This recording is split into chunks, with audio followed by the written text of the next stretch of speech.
I'm just going to come in before we even get any of that started, just so we can cut it all out of the show. Just get it over Too with. late. And circumventing. Yeah. Too late. I got it in. Too late. No. All right. and 7-8 now matchup. and now let me bring. Oh wait. Wait.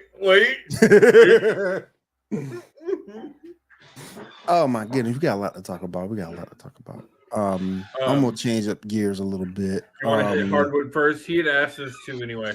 Oh, hell yeah, we're gonna do hardwood first. All right, let me go ahead and wait. No, let's go hardwood. Keep All right, Roll let's go. Let's move on to the hardwood, guys. Let's go. America says roll it. America.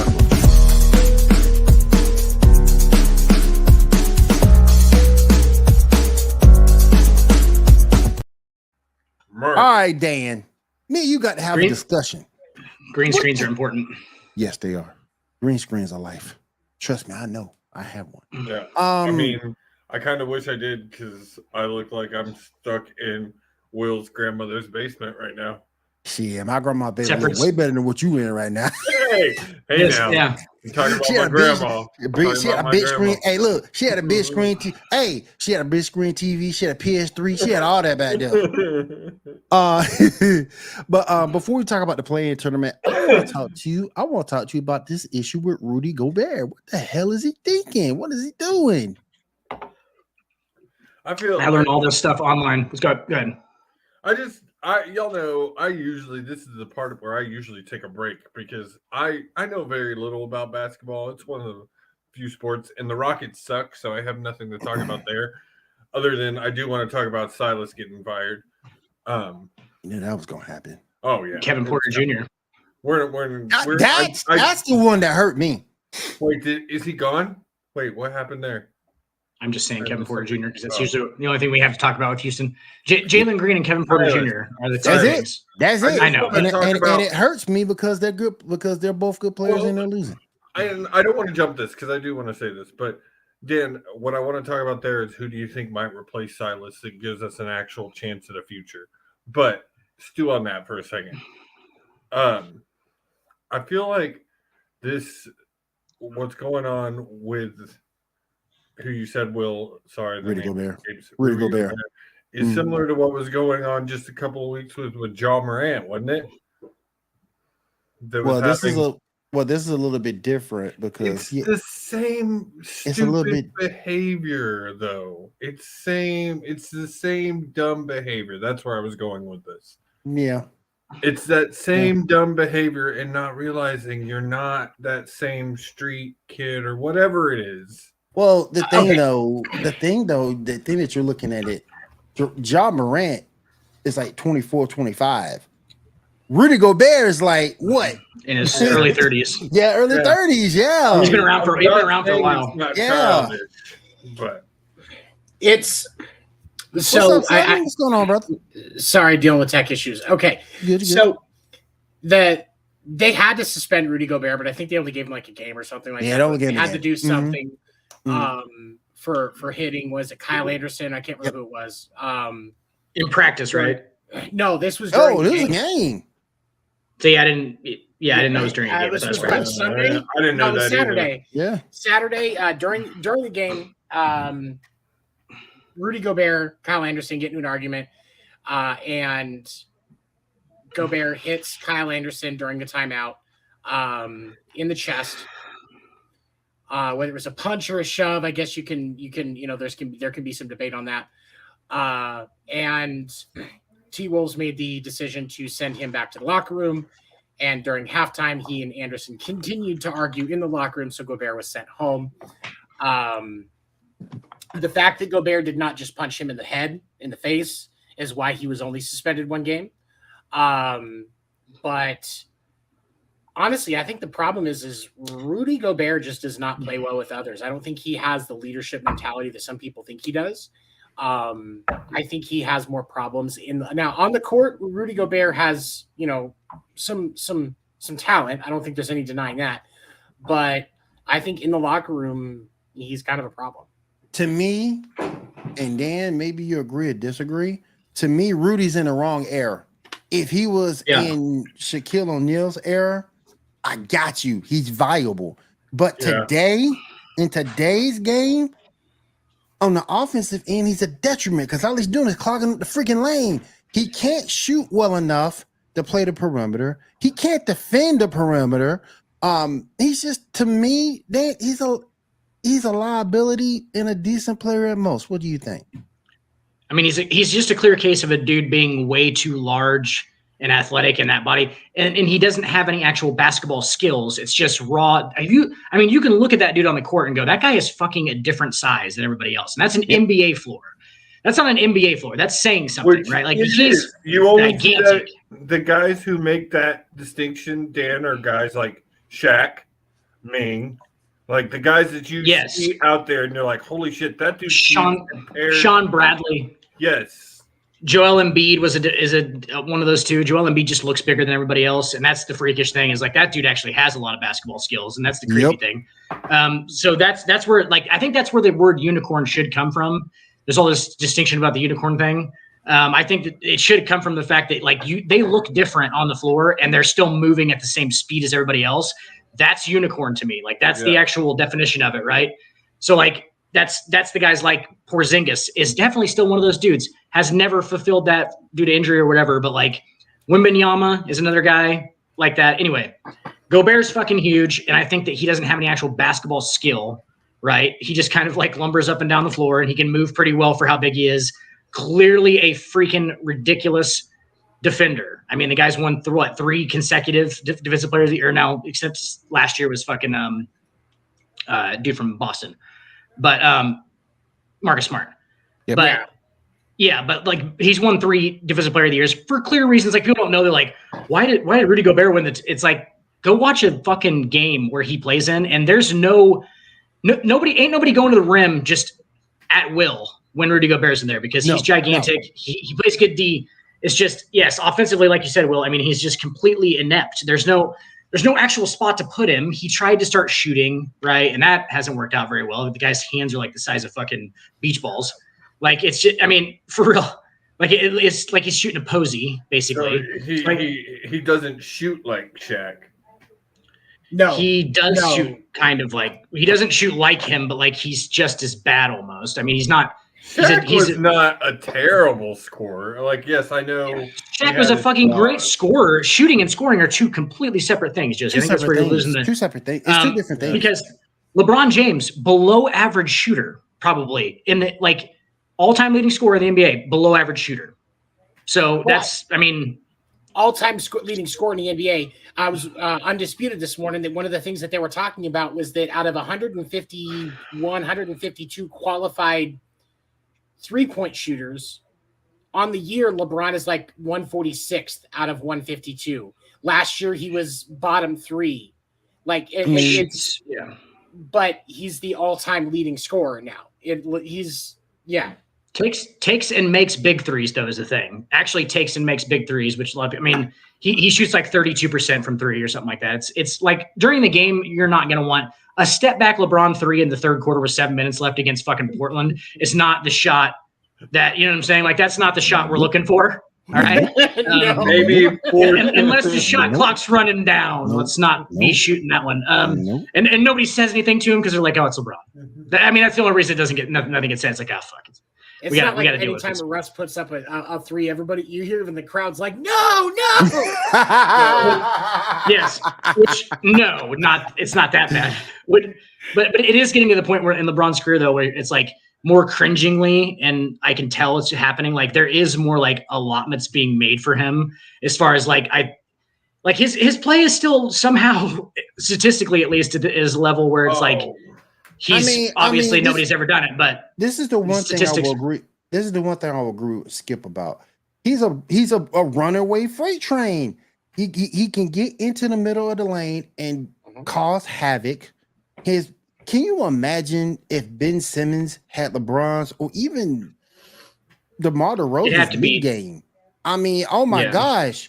But you know, LeBron is still serviceable at this point. But Rudy, if he played in Shaq's era, rotating around a painted area, catching alley-oops and things like that, okay, I got you. But no. He doesn't do it. Yeah, no. He doesn't do it. And it's weird that he, like, Ryan Anderson? We're talking about white Ryan Anderson, right? Okay. Almost. From what I've heard, one of the nicest fucking guys, like one of the nicest fucking dudes in the NBA. Plays, he's a 3-point shooter, clearly. Like what I'm just makes me curious, like what was the actual issue? Like where it felt like Rudy asked him to get a rebound. Or no, Anderson asked Rudy to get a rebound, and Rudy asked Anderson to block a shot, and then it just kind of escalated from there. And Anderson instigated the argument, but Rudy Gobert escalated it. Yeah, times 20. Yeah, absolutely. Right. Times 20. Yeah. And I am kind of shocked, I will say, because of how much they need Rudy on the defensive side. I am a little surprised that they ended up giving him the game. But at the same point, you also got to give Minnesota kudos for that too. Well, and I'm proud of them for making the right decision. Yeah. I would say that's more to appease the other player too. Like I realize he started it, but like you said, Rudy escalated it. I think to try and save face with the player and the team and the fandom. This was not just the best decision, but probably your only decision that wasn't going to have some kind of backlash. Plus, if you're Minnesota, it's a win-win for you because you don't know that your fan base isn't going, well, maybe we're better without Rudy Gobert. Like maybe we're a better team without Rudy Gobert. Yeah. And so like it's just a win-win for you. It's just see if you are better. See your fan bases. Maybe those rumblings might be a little bit true. If they get better, then fucking let it know. As someone who just came from a similar situation with the Harden thing a couple of years ago, where he just kind of went down, tanked, wasn't playing well, having all the off-the-court issues and things like that with his trade, that question definitely enters your mind as a fan. Like, are we better off? Like, on some level, there is some fandom thinking about that. But Harden, Houston, there's no fucking way that anybody in the league's better off without that fucking talent. I'm not saying, but still, when these types of things happen, on some level, some part of the fandom is thinking that. And also, I'm proud of it because it points a lesson that I don't care who you are, what level you are, you have no business putting your hands on somebody else. And that's why I'm glad this decision was made because Rudy was out of line at that point. Yes, a team member during a game. Exactly. You can't do that. And I'm so happy they made the decision. So he's suspended for the game. I want to get a little bit more into this playing tournament. It's looking kind of interesting. Game one. Go ahead. Real quick. Well, I just had to say something to Dan. So Dan, I've been looking at a lot of things, reading a lot of things, watching a lot of videos, and I actually intending to lean more your way on the LeBron versus Jordan discussion. It's good to see. I know he's being serious. He's actually doing his research, and it's the way that hey, Josie, you're not alone in that fact that when people actually do go, I actually went down and looked at the actual evidence. It's a couple of things. One is it's overwhelming. Nobody is worried about you. Nobody is worried about you, yahoos. I got NBA Hall of Famers on my side. So the hell with all y'all. Let me articulate this discussion here a little bit. So those are the worst. There's a couple of key points that I like here. One is I was looking at Jordan's stats against what would be considered the greatest guys of his era. And that's Bird. Excuse me. The guys on the Pistons, guys like that. He did not usually fare well against those guys. One. Two, LeBron is dominant. Not just plays well, but absolutely dominant in an age of all-out GOATs and super teams. Oh, he's just loving this. So nice. Yo, since super teams, the man lost to the old man Jason Terry. Don't start the old man Jason Terry Look here. bullshit. JJ Barrera was D'ing his ass up. So you mean to tell me Legend that Dallas Dirk Nowitzki. So you mean to tell me Legend Dirk Nowitzki mode. that Dallas Mavericks team won't know all-time legends team. Come on, man. Legend Dirk Nowitzki. Listen to what I'm saying. Legend Dirk Nowitzki mode. Who went straight unstoppable mode in the finals. Went straight unstoppable mode. Go watch it. He's my favorite player of all time. And never did anything ever again. But Will, you know why that is? Exactly. Besides winning MVP? And never did anything else ever. Not taking away his ring. Not taking it because I'll take that Dirk ring. never did anything else. I'll take that ring. I'll take that ring versus take KD's 2 any day. But I'm just saying that team was not an all-time team. Dirk got that because he knew his time was coming to the end. Dirk knew that was his probably last shot. Let's get the hell out of here. Dirk played until 2017. And didn't he get the MVP after he won the finals? No, before. 2006, 2007 is when he won the MVP. Mm-hmm. Okay. That was they had the on that. 68 win team that lost to the first round to the Golden State Warriors, which is a perfect storm of Warriors just being fucking dogs. There's a bunch of dogs on that team, and they knew they were the underdog. And once that got clipped as underdog, it was over. It was over. That whole series was dominated by Golden State. And kudos to them. That's Baron Davis and Steven Jackson and some dogs, some straight dogs. So I remember that Warriors team. Yeah, that's right. See that? And some fucking recognition. Dog. Thank you, Trucker 882. Somebody's seen it. It's just leave that up there. I will never say that Jordan is not one of the absolute greatest to play the game because he absolutely is. You know my top 3. We've discussed it on this on multiple times. He's without doubt 2, but it's the game has changed so much since Jordan. If you want to say the greatest of this era, I got you on that. I agree.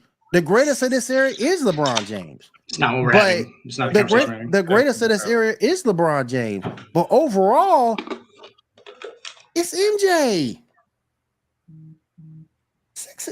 Come on now. See, that's all you. I was just waiting where you. I was waiting where you went with that. I was waiting where you went with that. You can lead. You can lead in any division you want. You can lead in any division. You can lead in any stats you want. But the main stat that matters, that builds your legacy, that makes you who you are, is what you do in the championship. Not really. 6-0. Yes, it is. Man, not really. Imagine only make Dan. Because I were to say that I am. Okay, I have been on this show for ever, and I win the championship for every year. That's not as iconic as Dan saying I'm on this show every day, and every time I've been on this show, I've said the word LeBron. And then none of you also take account any of his losses. Listen, y'all do it for. See, this is what I hate about LeBron. This is what I hate about LeBron fans. You take Jordan's everything, including his Wizards days, which is fine. I get you, but you don't count all LeBron's losses and hold him accountable for those. It's two different levels of accountability. Man, his finals losses. It's not just the championships with the LeBron. It's the scoring titles. It's the being able to do it on multiple. Jordan has more scoring titles. Jordan got 10 of them on lesser talent teams. Is Jordan the all-time scoring leader? He's not. He won a three-peat. He won a three-peat with people like Bill Cartwright, Bill Winnington. The man made Bill Cartwright relevant again. Come on now. Go back. Who played with more All-Stars? MJ or Bron? That's even more to LeBron. No, it's more to Jordan. It's more to Jordan. The man won with John Paxson. Here come LeBron winning with Kyrie. That's what I'm saying. LeBron is able to win with y'all can have it. Talent. Y'all can have it. Lesser talent. Will Purdue was a talented white boy. He couldn't do shit but rebound. Talent, but still, you got Tristan Thompson, Scottie Pippen. was a lot better. Okay, Scottie Pippen. Kyrie. Top 50 NBA player. Kyrie's a top. Kyrie's right there. Rodman, who they say is one of the best. You didn't get him to the players second, to and ever... you didn't get him to the second repeat. Okay. And look who you got now. You got Anthony Davis right now, who can be considered that point. Chris Bosh as well. Chris Bosh as well. 6 finals in his career. Imagine how bad that would be if the greatest NBA talent in history only was able to make 6 finals in his career. Only 6. How many And finals one, did he each make one of then? y'all can have him. Y'all can have him. You will never change my mind. He wasn't I knew when he came out of college, MJ was going to be a problem. I knew it. Then he went and scored 60. Then he went and scored 60. And then he went and scored 63 in Boston. You can have him, cuz. Y'all can have him. You're not going to change my mind. You're not going to change his mind. That's the whole thing. You're not. That's actually the whole thing with the. You really won't. It's not going to happen. So like I've literally done hypotheticals with Will. Like if he just wins out, say he goes for. All right, I'll do it right now. I've done it with you before. We've done this exact same thing. Say he goes for 3 straight. He goes for 3 straight in LA. They win the play in this year. He carries them to 3 consecutive just rings everybody. Goes straight through the fucking thing and wins 3 consecutive titles. They 3-peat. Is he better than Michael Jordan? Nope. Exactly. Because he hasn't done it yet. You're saying if you're playing the hyperbole that's what game. we do is play Jordan's already hypotheticals. done it. Jordan's already done it. Go look at everything that Jordan done. I'm making a point. Will, we fast forward to June, and now LeBron has done it. Is he better than Jordan? Nope. That's the thing. I'm making a point that we'll never be able to change your mind. Because you cannot change the mind of somebody I grew up with and admired. And no, LeBron that is doesn't not make better. him better. Well, it doesn't make him better and than LeBron LeBron is James. Better. And LeBron is in not your better. mind, he is, but like in reality, no, he's not. No, he's not. All right. You can have every record in the book. You don't have more championships, and that's what defines a player at the end of the day. What if he wins more titles? He's still not better? That's what I'm saying. Still not better. Exactly. Still not better. Jordan's done thing LeBron's hadn't touched. No, that's what I'm saying. Like hypothetically, though, he wins 2 titles in a row. More defensive MVPs, more lead scoring titles. He's done more. He absolutely should have won a Defensive Player of the Year. He got robbed by Mark fucking Gasol. That's not my fault. Jordan definitely has LeBron on the more family members killed because of gambling. That's not my fault. That's not my fault. As a person, I think it's conceded at this point. People when Jordan stepped in. Here's another point too. Anybody scared to play Brown right now? Ain't nobody scared to play keep it on the floor. Nobody plays. Really? Nobody. They feel Michael. They don't feel LeBron. DeMar DeRozan. With that. LeBron in year no one 20, fears him, right particularly now, his ass. This season, in year 20, you know what he was averaging per game? Doesn't matter. I don't care. It doesn't matter to me. If y'all 3 are on that boat, that's your opinion, and you're more than welcome to. I have never said on this show that if you think LeBron is better than MJ, that's fine. That's your opinion. I'll accept it. I don't agree with you, and I never will agree with you. But if that's the way you guys want to see it, go for it. If you want to be a bunch of Nick Wrights and disrespect the man, okay, I got you. Oh, just please. On top of I love Nick Wright, by the way, but exactly. Off the top though, Nick Wright. You see that? Nick Wright's a good. Hey, Nick Wright's a really good fucking. Nick Wright ain't shit. Unless he's talking about the Kansas City Chiefs, he ain't shit. I'll say that. I'll take the punishment for that. Yeah, he is. I'll take the punishment for that. He's great at his job. It doesn't matter what he really think of his credibility. Also, I would think that just we can all have our own opinion thing was just accepted off the top. I didn't know if that was. Yeah, you guys can all have your own opinions. I didn't know if I needed to say that or we need to put a disclaimer at the beginning of the show. Obviously. It's like Dan said. I've done the research. You can do the research, sir. When people start looking at the evidence of the actual case, it's pretty clear that no, it ain't. But that's it really is. No, it ain't. I mean, it's up there with like. But y'all can have it. Y'all can have anyway. Global warming's not can we move on with the happening. show, please? And Josie, I know why you did that, and I don't appreciate that. But anyway, can we go ahead? Can we go ahead and move on with the show, For any please? reason but to have this Can we go discussion. ahead and move on with the show, please? Because we need Yeah. we do need to talk about the playing tournament. Thank you very much. Since Josie want to talk stuff. As a matter of fact, Let's start with the Lakers. there you go. Anyway, There you go. I like it. Anyway, It's taken let's back talk in. about let's I'm talk gonna send about Will some salt. let's talk about let's talk about the Heat and let's talk about the Heat and the Hawks. He's so professional. Though. You just get right back into it. Look, so professional. Look at him. Just you're a pro. You're a pro, Will. What am I not supposed to? I'm just saying you're a pro. That's that sexy I'm complimenting chocolate. Anyway, It is. Anyway, game 1 is tomorrow. I still trust him. Atlanta, the Hawks versus the Heat is in Miami, 7:30 p.m. start. Then who you got in that one? I got Miami. Yeah, I got to take the Heat. Yeah. Just out of pure fucking culture, they just somehow. I mean, part of that was I'm not even gonna LeBron James but no, never mind. And this is your boy Udonis Haslam's last season. Who was there during the LeBron fucking titles? He was there for a lot of stuff. Well, he was the old guy in the LeBron titles. He was at the end of the fucking bench. He was the old guy then too. He had to be what, 30 something? I feel like they just keep 30s. They just keep changing his already altered birth certificate. Like they're just it's clear. He's only 43. His age is he's only 43. It's like that doesn't make any sense. With that $10 bill slipped in between. But I do have to take the Heat. I just don't trust Trae Young and company. I just don't. Trae Young, talk about somebody who nobody fears.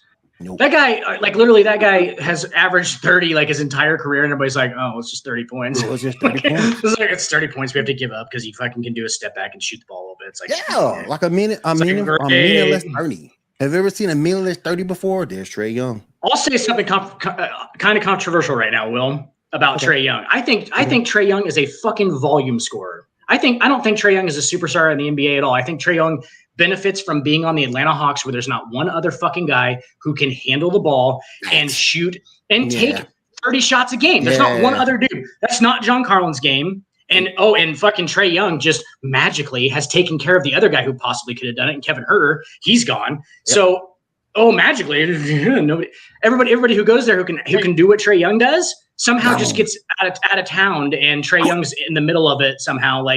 Trae Young, he might be a volume scorer, but he ain't dumb. Let's just say that. Wait, hold on.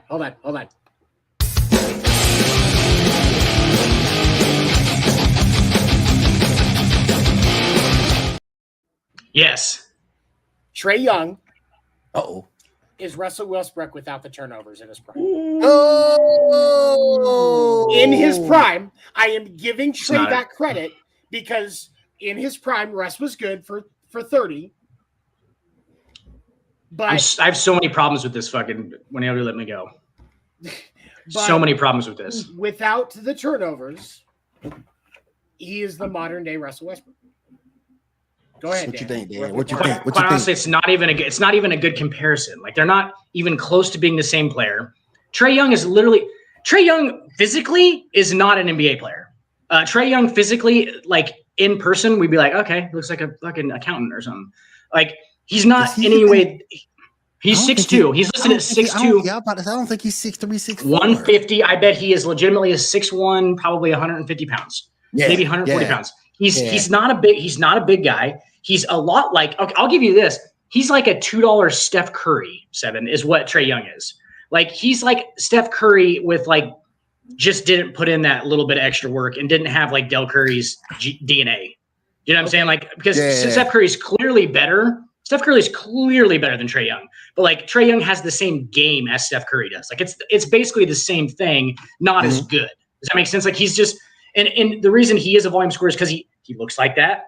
He can obviously when he is playing, he can shoot the ball. So you're going to give him the 30. I think he's nothing more than you just take him out and put in De'Aaron Fox. And that's the same that team's better because they don't just have some dude who's shooting fucking fadeaway threes the whole time and shooting a low percentage. Trey Young can't play defense either. Okay, Too small. Doesn't play any defense. He's literally he just gets abused, and that's literally just because of his physicality. It's not even because he doesn't work hard on the defensive end. It's because he just gets abused by dudes because they're way bigger than he is, and they're stronger, and that's all it is. And so he's a complete liability on that end of the floor. Atlanta gets better, honestly, with putting a worse player in there because then they spread the ball more. Like, I don't know. I think this started with shitting on Atlanta, and that you kind of have to because that roster's been like that for how many years now, Will? I mean, this isn't new. Trey Young's been around for 4 years now, and this is like every year they're at the bottom of the fucking Eastern Conference, and they try and fucking get into some playoff game, and nobody ever takes them seriously because they don't ever get out of the fucking first round. Nope. And it's because all that teams do is go, they're gonna play fucking Trey Young for 38 minutes in this game. We're gonna fucking abuse that guy defensively. We're gonna fucking ruin him. We're gonna he can be fucking shooting his threes and doing whatever the fuck he wants. There ain't no way he's gonna keep up with us abusing him defensively. And that's what happens in the games. It's the part that people don't see. And Jimmy Butler's that dog. You know that. Oh, Bam Adebayo is just is gonna have he might feast in this series. Outside just of you guys, Collins yes. might get him, he might feast. Tyler Hero will go off against that team. Yep. And they're gonna match fucking Trey Young against Tyler Hero, and Tyler Hero is gonna go, what? Hang on, Tyler real quick. Hero What? is going to eat in that game. I'm serious, and that's honestly that's the thing for me is because that's your matchup there. That is your most key matchup out of that game, and Tyler Hero is gonna fucking eat against Trey Young. This could be a 35-point game for Tyler Hero at least. Could be. He's gonna. I see a lot of Tyler Hero high school film, and that's what it's gonna be like. He's gonna be like, "What? I'm back in Sierra Canyon. Like I'm a high school gym what the again? fuck? What? Right. Like he's just Second game real quick. What's Second the game next real quick. game, Will? Second game real quick. Game 2. At 10 p.m. Eastern. Both games are on TNT. The Timberwolves at the Lakers. I just don't see how the Timberwolves can keep up. Get past the will of LeBron James. LeBron James is going to will the Los Angeles Lakers to a win. No. I think the thing is, I'm not even joking. I think the thing is with me, Karl Anthony Towns, and this is a hot take for me. Karl Anthony Towns is soft. He's soft as hell, and any type of physicality, he's gonna fold. Your boy Edwards is cool, but he ain't enough. Yeah, Anthony Edwards is not going to stem the tide in that whole thing. No. Anthony Edwards is a really athletic, really young, full of potential dude, but he doesn't. I mean, Anthony Edwards got that dog in him too, but like it's not going to be enough. I mean, it's not. Nope. You still have the two best players on the floor with LA, and we don't even know if one of them just is going to fucking step wrong and like tweak his Liz Frank fucking third phalange strain toe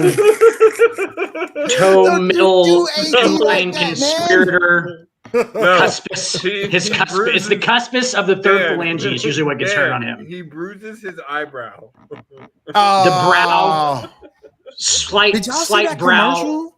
Did y'all see that commercial? Did y'all see that that little commercial he was doing trying to promote one of the games, and he played as himself, and he got hurt in the game.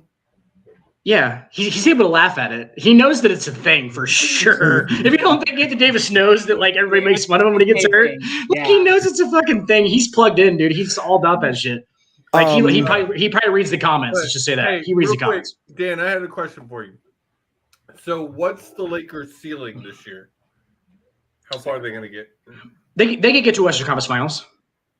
If you really finagle some things correctly, and the Western Conference is so weird, like as far as like who's even good in the Western Conference for real? That's what I'm saying, Will. What else am I talking about? Like, there's not anybody. Like, I'm not scared of anybody at this point. I'm like, okay, it's wide somebody open. throw.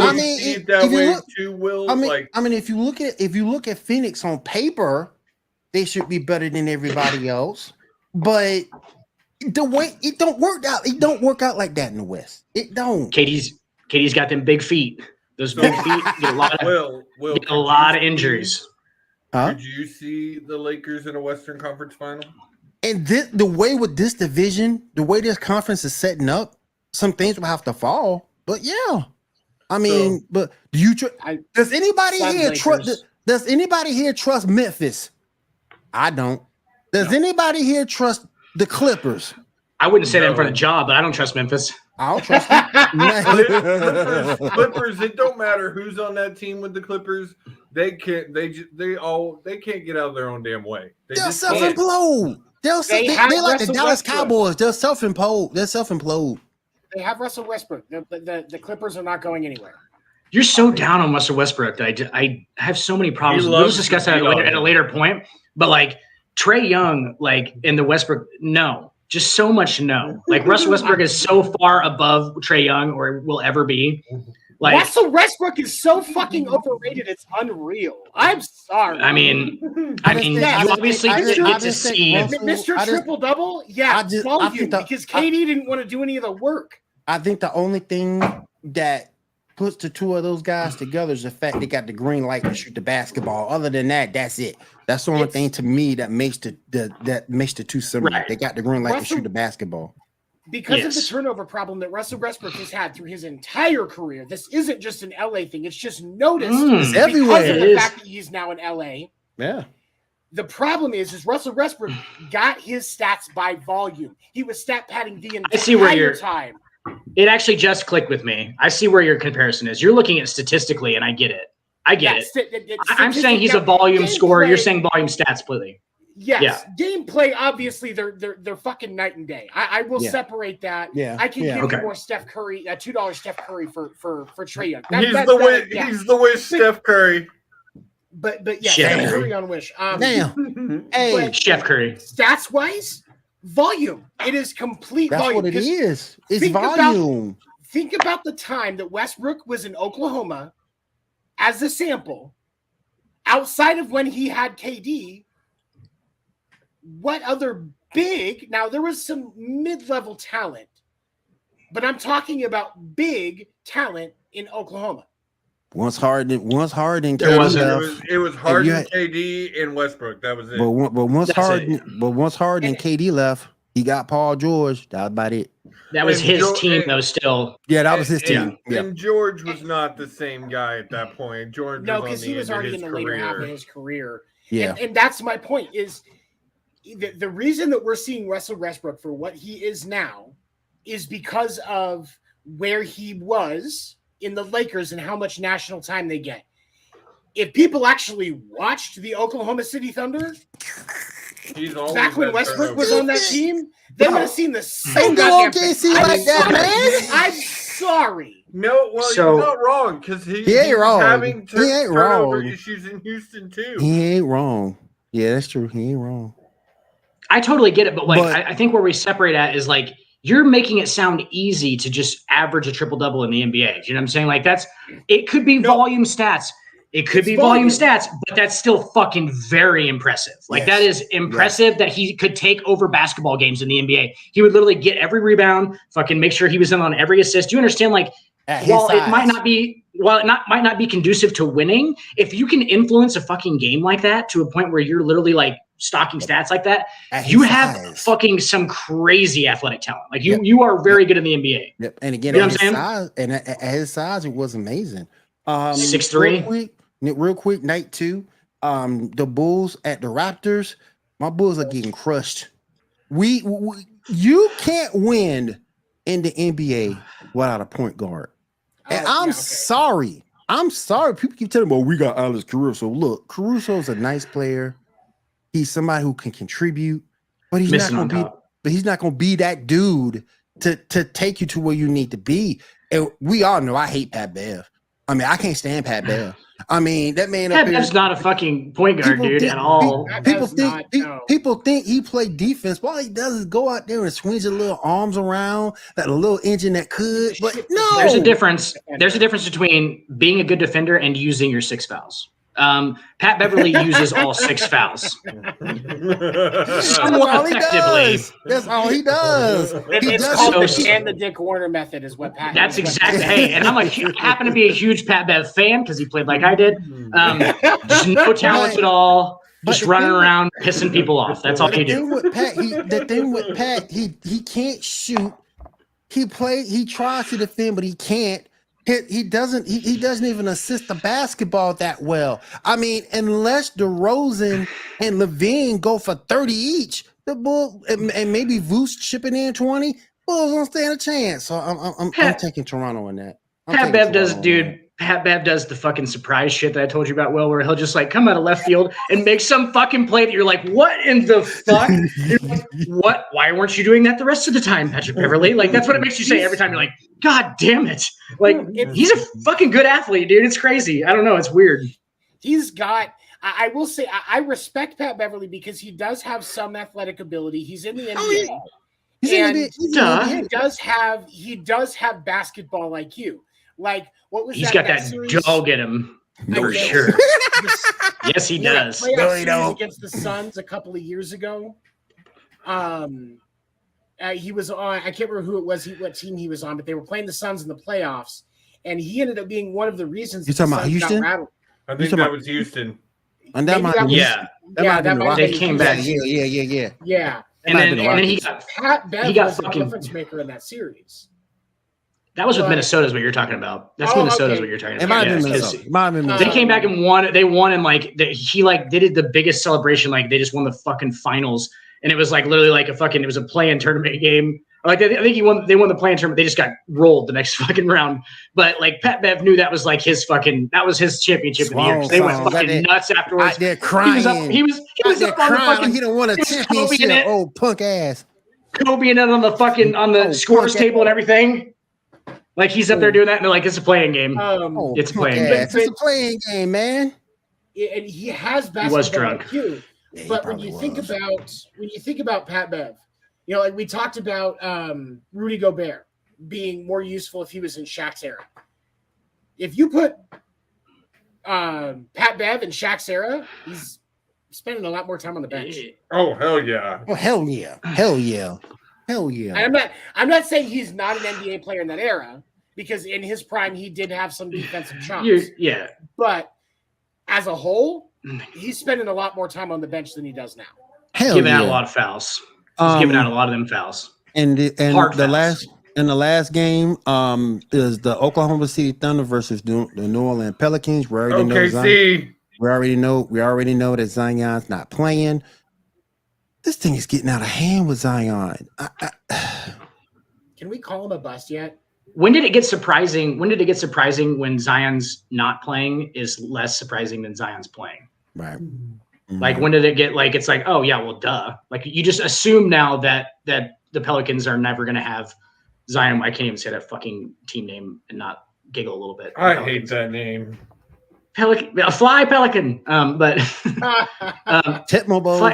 Hey, there you go. Go Pelicans. Fly Pelicans. Fly Pelicans. Fly away. Fly Pelicans. Fly. Bobblehead. He's like bobblehead. Sorry, doesn't. The Pelicans. Fucking Zion's just never playing. Right. He's never playing. Nope. Never. So and as much as I love Shai Gilgeous-Alexander, he's gonna be he's gonna be the man in this thing. And I think you just mixed up hang on, this is amazing that you just did this though. You just mixed up Michael Kidd Gilchrist and Shai Gilgeous-Alexander. And it's really easy to do because they both went to fucking Kentucky and they both have the hyphenated last name, dude. I've done it before. You just did it. Like, I was like, that's actually what the fuck? Like, because I've done that before thinking about it. I was like, what the fuck? Which one is which? No, it's Shai Gilgeous-Alexander. Went to the same school. One's way better, but they both have the hyphenated last name. They have the hyphenated last name, and they both fucking went there at like the same time. Kidd Gilchrist is the other one that's like kind of similar to. It's weird. But I love Alexander. I think those guys take that easy. And we'll see. Friday will be the end of this thing. Game 5 will be TNT, and Game 6 will be over on ESPN. I wonder what's going to be the color on ESPN for this. Oh, who knows? I would say JJ Redick, but he doesn't qualify. Count it. Not even a. I get nothing out of Tony. Oh my gosh, man! He's a tough crowd. I love JJ though. I love JJ. At least JJ keeps it real. That's awesome. what I like about. That's what I like about JJ. He keeps it real. Him yelling. He keeps Dude, it him real. yelling Amazing broadcaster. And like when fucking he and I love it when he went up against Mad Dog Russo. I respect the Mad Dog Russo. He's been a professional in this business for years. But when he said that Larry Bird was one of the greatest 3-point shooters of all time, nah. Will, nah. do you want the epitome of the guy who yells the N-word at the Boston games? Like it personified in a person? That is Mad Dog. That's the dude. That's the actual guy that used to yell the N-word at Boston games. It's the actual dude. He'll be right there in the Not front a joke, row. bro. That's the guy. Hey, he'll You be think right it's there in the front ironic? row cussing out Dennis Johnson. Larry Bird is like their weird figurehead hero. of like for all the white guys, buddy, He'll in a be weird right there. different way. He'll be right there cussing out Dennis Johnson and Robert Parrish. I swear he would. I swear he You would. feel like when Mad Dog says for all the white guys, you feel it's like not okay for him to say it. You know what I'm saying? Like you don't feel good about him saying it around you. Like it's like, whoa, dude. Like you're taking that for real, huh? Hold up, man. You're for real about that shit. You for real about this? Hold up now. Yeah. Hold Yeah, on. for real. That's what it is. And like that's JJ. JJ clearly sees that shit. You too. You know what I'm saying? Like he's like, oh god, this guy. You had to put him in his place, man. Fucking fossil. Because Larry could shoot the 3, but his stats don't lead to him being one of the greatest 3-point shooters of all time. I'm sure in your weird KKK community, Mad Dog, I'm sure he's the greatest player of all time. You guys probably all Larry about Bird the is GOAT the status last great white hope for for all the white guys. That's what they want Luka to be. That's what they want Luka to be now. Yeah. Luka's not even white though, dude. Luka doesn't qualify as white. You don't qualify as white. Because you have to be he's European. He's That's from true. Slovenia, That's so true. you don't. That's true. There's He's after true. John not just Morant, dude. European, he's That's true. Eastern He ain't- European. He ain't from Yes. Idaho. That's He ain't different. from Idaho. That's true. Exactly. And like, think about John Morant. After John Morant, dude, think about how many American. Me and Tony talked about this on After Dark Thursdays, 10-9 Central. We talked about this though. I get the episode uploaded. There's no American fucking. There's no American-born players that are superstars anymore. Outside of John Morant, give me one. The next one that was born in the United States. The next Shouldn't take- superstar. Young. So Devin Young. Booker's obviously Oh. older. Obviously so we're LeBron talking James. about Yeah, But up and coming, like in their early 20s, like Nobody. Luka or a Joel Embiid or any of those guys.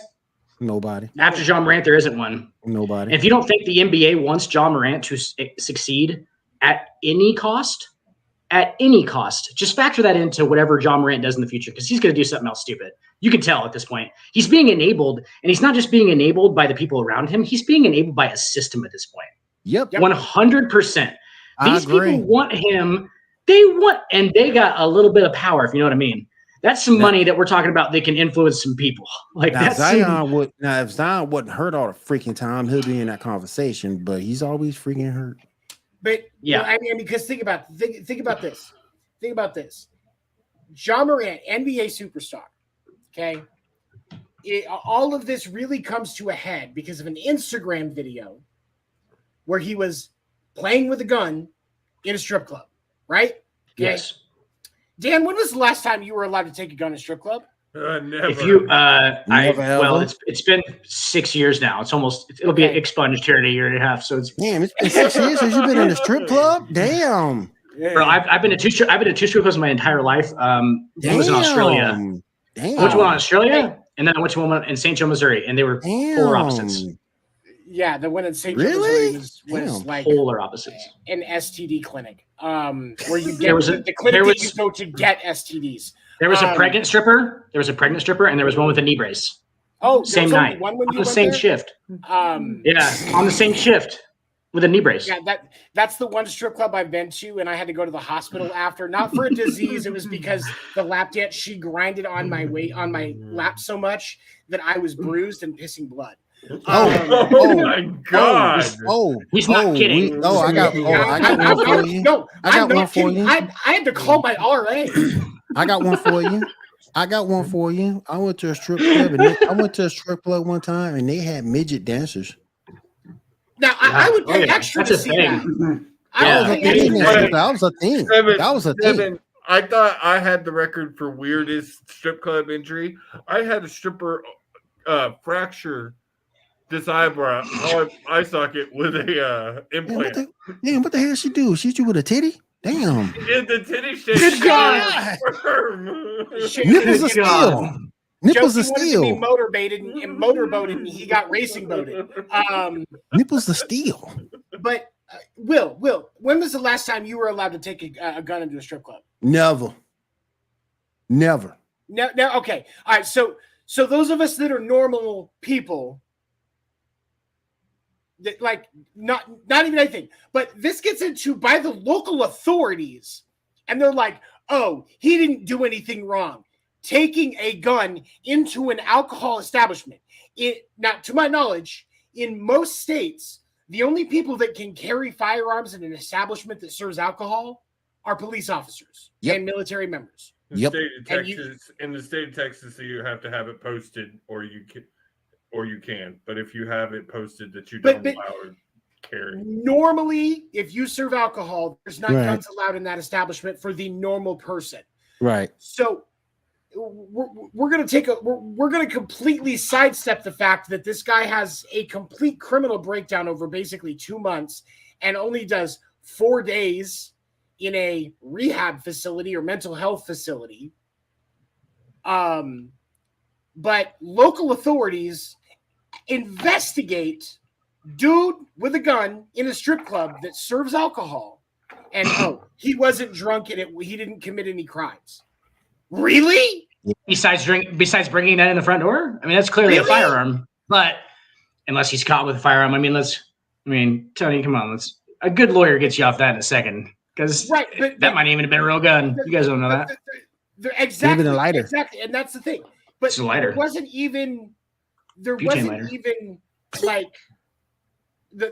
even any charges filed where they had to like actually go into court and end and get off on technicalities like Casey fucking Anthony. No, they just didn't do a goddamn thing about it. Yep. I'm not saying let it go under the radar. I'm not saying you're a bad parent, but even Casey Anthony knows where her kids are tonight. You know what I'm saying? Damn. Jesus. I just think Casey Anthony needs us on First Generation Dad coming back real soon, right here on this network. So I'll definitely check that out. I put in a request for an interview multiple times. She didn't do it, but unfortunately, dude, is it weird? She won't let me subscribe to her OnlyFans either, and like I just want to see them titties. 7. Is it weird that I think she's like the hottest woman ever? Like I'm like honestly, like Jody Arias. Make it weirder. Jody Arias, the crazy chick that killed her man, hot as fuck. Oh my god, that's not okay for us. That's the last thing I see is I'm getting killed. Like honestly, there are worse ways to go. There is that means that we have problems selecting women. I think at this point, that's not a good thing. Look at the women we're with. That's already clear. That's a good point. I was gonna say, I now know if y'all disappear one day. Oh yeah, definitely. Everybody knows. Look for the real quick, 7. I want to show everybody the gift that I sent you. How is that even realistic? That's amazing. Like it's not realistic. I mean, that's amazing. The greatest part about the infinite universes theory is that in one of these infinite universes, I am actually cocoa butter that is on those titties right now in that picture. And that's what gets me through my day. That's what even if you're like on the upper part, you know what I'm saying? Like you don't even have to be close to the nipple, just somewhere in the middle there. Doesn't even matter. Oh, and y'all think just I that forgot. Close. And y'all think I forgot. But I'm gonna do this one more week. One more week. Yeah, well, no, you didn't forget. Clearly, I didn't forget. Clearly, I did not forget. Y'all need to follow him on TikTok, by the way. But I honestly don't know why that's even real. Anytime. Is the air conditioner break? The air conditioner broke. I think it did. Actually, mine's out right now. Seriously. Yeah. So like mine. I mean, mine broke down. That should be criminal in Arizona. Jesus Christ. It should be. They're working on it. I think it just needs to be recharged. It'll probably be fixed tomorrow. All right, you guys. Let's go ahead and switch gears. Josie, you got some pro wrestling you want to go over? All right, let's go ahead and go on to our Fight Night segment, and then we'll finish up with the 7-inning stretch. Let's go. Woohoo!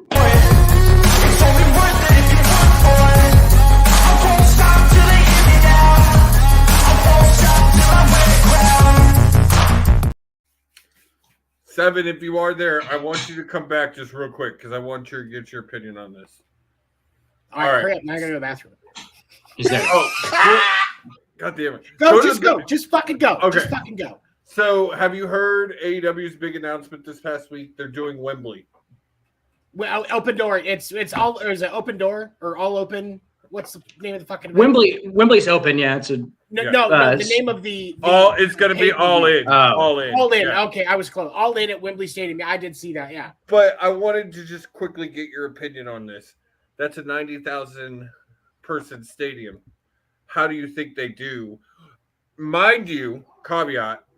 AEW is a lot more popular in the UK and Europe than it is here. It is the number one pro wrestling company over there. It's and that's the thing. And honestly, I think that's why you can get away with Wembley. And I think that because, or Wembley, however you say it, I just don't care. It is Wembley. For me, it's with the fact that you have that big of a stadium and the following is much better. And this is if I'm not mistaken, this is their first major event in the UK, right? Yes. This is their first major event outside of the country minus Canada. Then those tickets are probably already gone, even if they're not in the market yet. Yeah. I guarantee it. Every single one of them. I wanted to get this opinion from a man who's worked in live events because one of the frustrations, this is huge news in my book as far as AEW and all that. It's huge news for them. It's a big deal. And you're seeing a lot of people, there's no way they sell this out. There's no way. I've already seen people from the States that are planning to make the flight over to go. Yeah. And that's the thing is because of, and when you think about it this way, they sell out NFL games and NFL in stadiums that big when they go over and play in the UK, and they don't have near the following in the UK for the NFL that they have in the United States per capita. Mm-hmm. It's for British sports fans, in the UK as a whole, the UK sports fans, when they support something, they support it all out. And since that type of stuff doesn't come very often, they are YOLO. May only get to see this once. Let's go balls out. Let's dive in, even though we're only kind of interested in it, because it's a very special occurrence for them. That stadium is going to sell out that quick. Yeah, for sure. Josie, were you asking more how the experience is going to be? Because I'm pretty sure we can concede that's going to sell out, right? That's 90,000. Well, no, that was exactly actually what I wanted. Okay. Because there's a lot of Dan. Again, this goes back to what me and Will have discussed with you a lot. Is the wrestling fandom is one of the most toxic, if not the most toxic fandom there is, and there are a ton of people who say there's no way they sell this out. They're being too ambitious. It's not going to happen. And it's just, there's a lot of people comparing it to WWE and the fact that WWE goes over, and this is the next logical step for AEW. Yeah. They're now coming into year 4. You have a market that you're doing very, very well in that you have yet to debut a show in. This is, and the idea of bringing back All In, Will, which was never officially an AEW show. What the card look like? Well, it's not till August, so we got a lot of time. Are you asking what I think the card's going to look like? What should the card be? Because if this is going to be, you need because title matches. Because if you think this is going to be, that card's got to back it up. Outside of the title matches, you need some big names from that era. Yes. Ones I'm thinking, Ospreay. Yeah. Ospreay probably needs to be on the card. My boy. Depending what's going on with McIntyre, if this is all true with his contract and not being happy and all that. You think that's true though? I don't know. The one I will say, Will, that they need to, and I think they've got a shot right now because I heard WWE's on a hiring freeze. Aldis. Aldis needs to be on this card. Aldis Huxley? No. No. His- Hell no. No, it's what is his last name? Nick Aldis. 10 pounds of gold. Okay. Yeah. The 10 pounds of gold is now the 10 pounds of shit. Because now He's You did see the EC3 won the national heavyweight title. This weekend. That was cool. Yeah, that was good. But Tyrus needs to just vacate. so yeah, I think this was good. And then Will, I did want to just brush on. We talked about on Fight Night how bad Raw was last week. I saw it. And we're gonna talk more on this tomorrow night. But Dynamite this past week, dude, outside of even the big news of the All-In in London, was a fantastic freaking show. It was fantastic. Like, it was everything Raw after Dynamite Raw after Mania should have been. You got Jay White, Switchblade debuting. Looks like they're going to do a Bullet Club in AEW, which I'm kind of excited about if they do it right. Me too. And then, like, I don't know. It was just a great show. And then SmackDown Friday wasn't terrible. It wasn't great either. It wasn't terrible, but they really need to get rid of that tried and true formula and just break that thing down in creative, because they don't have a lot of young minds in creative, and that's what they need, and they don't have that in WWE. What I'm having is the uncertainty in WWE. At one point, you're hearing Vince is in charge of creative, then you're hearing he's not in charge of creative. Triple H is coming out and restarting and starting the draft, and like they need to put out a narrative and make it be the narrative as far as the real thing that's going on backstage. Like, this constant change, it's exhausting as a fan. I can't imagine how it has to feel as a talent right now. But they really need to. That's my issue. They need to get younger and creative, and come up with some new, fresh ideas of what's going on for WB to try to get over. Well, like we've discussed thousands of times, there's not fresh ideas in wrestling. Everything's been done. Oh, everything's been done. But I just think if you take a younger set of eyes, a younger team that actually knows how to write and not just go from what the past is, I think you'll be that much better off. Did you see even Kurt said Cody should have won? Yeah. Because he says that a 3-year champion in today's era just doesn't work. When the champion's on TV every week, sometimes twice a week right now, with holding 2 titles, plus pay-per-views, it's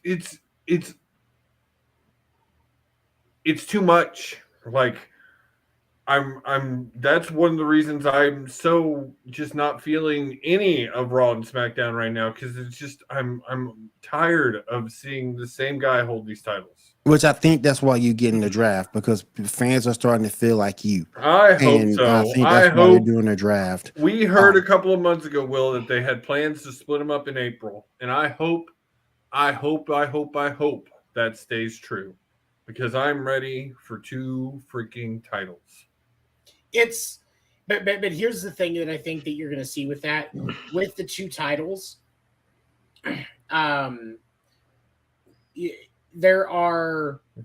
you also have to devote a lot of energy into those separate title defenses and who's actually going to get reigns and how long is these going to last.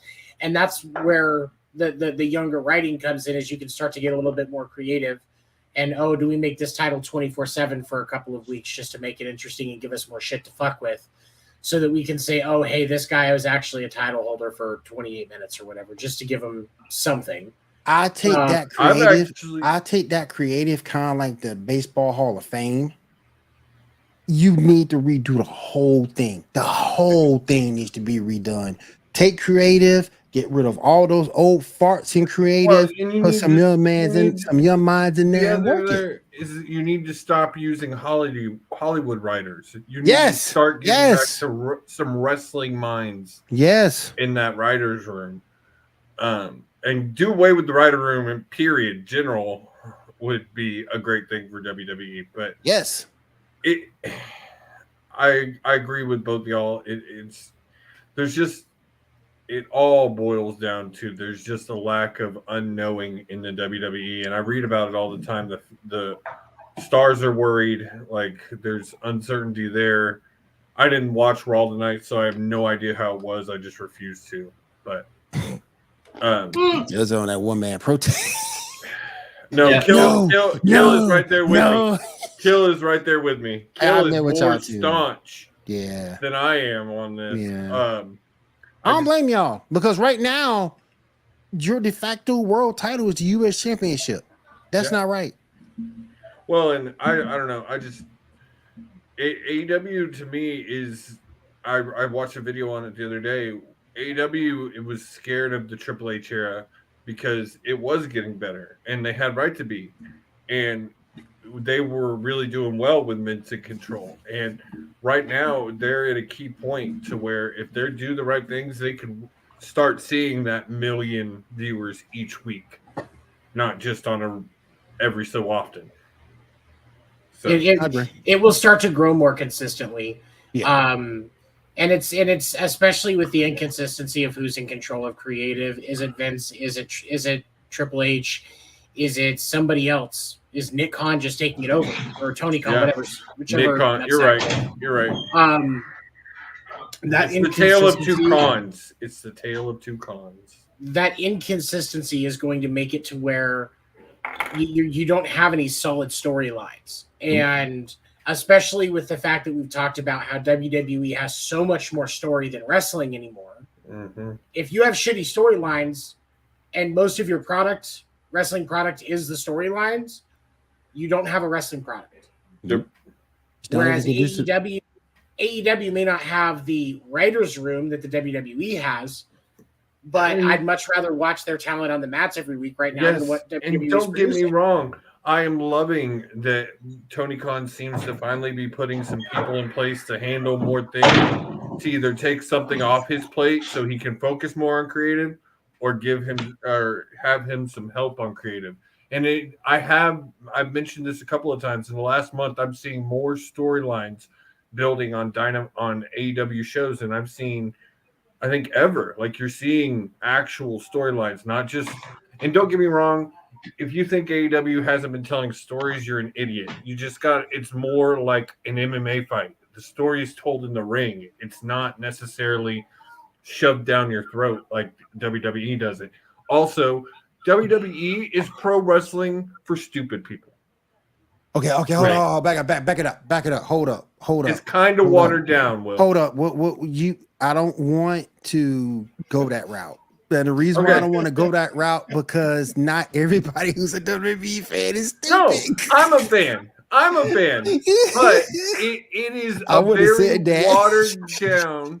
It is made for the lowest common denominator. It is made for the lowest common denominator wrestling fan.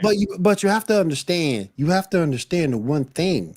You know, you say that, which I don't think is true, but I'm just saying a WWE fan likes it because that's all they know. That doesn't mean they're stupid.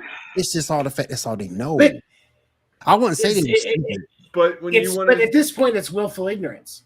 Yes. Right, that's better. That's better. And here's the thing. It is, and that's where it bordered. And I don't know that I would go as far as stupid. I think it's more just lowest common denominator.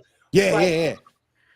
The truth of the matter is, if the WWE fan truly doesn't know what else is out there, it's willful fucking ignorance. I'm sorry. They just don't want to. They just don't want to know that there's more than WWE because you'll be walking down the street and somebody hands you a flyer. Hey, come check out this wrestling match. I mean, hell, it's all over the internet. I mean, the three of us know. I mean, you got your WWE, you got your AEW, you got your Impact, you got your MLW, your NWA, your NJPW, your Stardom. We all know, so it's out there. But if the WWE fan chooses not to go and learn it, I wouldn't say they were stupid. They just don't know. But it's willful ignorance. Also, where I get into like stupid and the little more than willful ignorance is, yes, it's all I know. But then don't be shit talking other product when it's all you know. Now that I agree with. That I agree with. Went out there and that's very fair. That's fair. The other product. That's fair. Don't be talking shit on that product. Right. That's fair. And also, you also have to look outside of wrestling on TV. Look at what Tony Khan has done for wrestling as a whole, as a business. His wrestlers have the best schedule of any wrestlers working a weekly TV schedule that's not being pre-taped. They all have full health insurance. They're not contract employees. They're full employees. AEW plans all their travel, all their rental cars, everything like that. WWE has to pay for their own hotels, their own flights, their own rental cars. Yeah. They don't help with any of that. They're contract employees. Right. And it's how big's my contract? Also, I mean, don't get me wrong. If you're a main roster, no, he's not wrong. If you're a main roster person, if you are on the main roster but never on TV, you spend your days eating and catering, you're making $250,000 a year. I'll pay for my own rental car. You ain't lying. But when you're paying for your own rental card and you're paying for your own travel, and you're doing that 300 days. Yes, look here. I'll stay with the Super 8 Eco. Super 8 economy room. Get a little kitchen in there. Yeah. Than you think. That money's going to go faster than you would think. I'm just saying. Damn. Not with my Super 8 Econo, bro. Yeah, it's not so much the Super 8 Econo, it's all of the Coke that you're going to buy from the motel. Yes, for sure. Also, where I'm saving the money at. And also, you have no insurance. So it's also the wear and tear you're putting on your body. They don't give you any life insurance or anything like that. The things you're going to face down the road, CTE, things like that. Like, it's just. Won't the $250,000 pay for those things? Sometimes a wrestler's career is not super long, Dan. Well, tell him to get his fucking shit together. He's getting paid $250,000 a year. Like, invest, you fucking idiot. Anyway, like, he doesn't deserve. Oh my gosh! And not just that, it gave people another place to work. I get it. Wrestlers a whole other place. Oh yeah, it's good to feel like your employer has your back as well. Yes, I get that completely. But to be fair, other places has existed to work before. To be fair. It wasn't just AEW. Other places to work has existed before. Yeah, it's just the fact that it's just the fact that AEW was the best one of the bunch to go work. I meant a major company with a TV deal because we both know in pro wrestling, as far as like, if you're not indie, you've got to have a national TV deal. That's true. So, or you end up like Impact and just be down there floundering forever. But that we're going to talk more about this and everything in wrestling tomorrow night. Make sure you join us for Fight Night, Tuesdays 10/9 Central. Fight Night.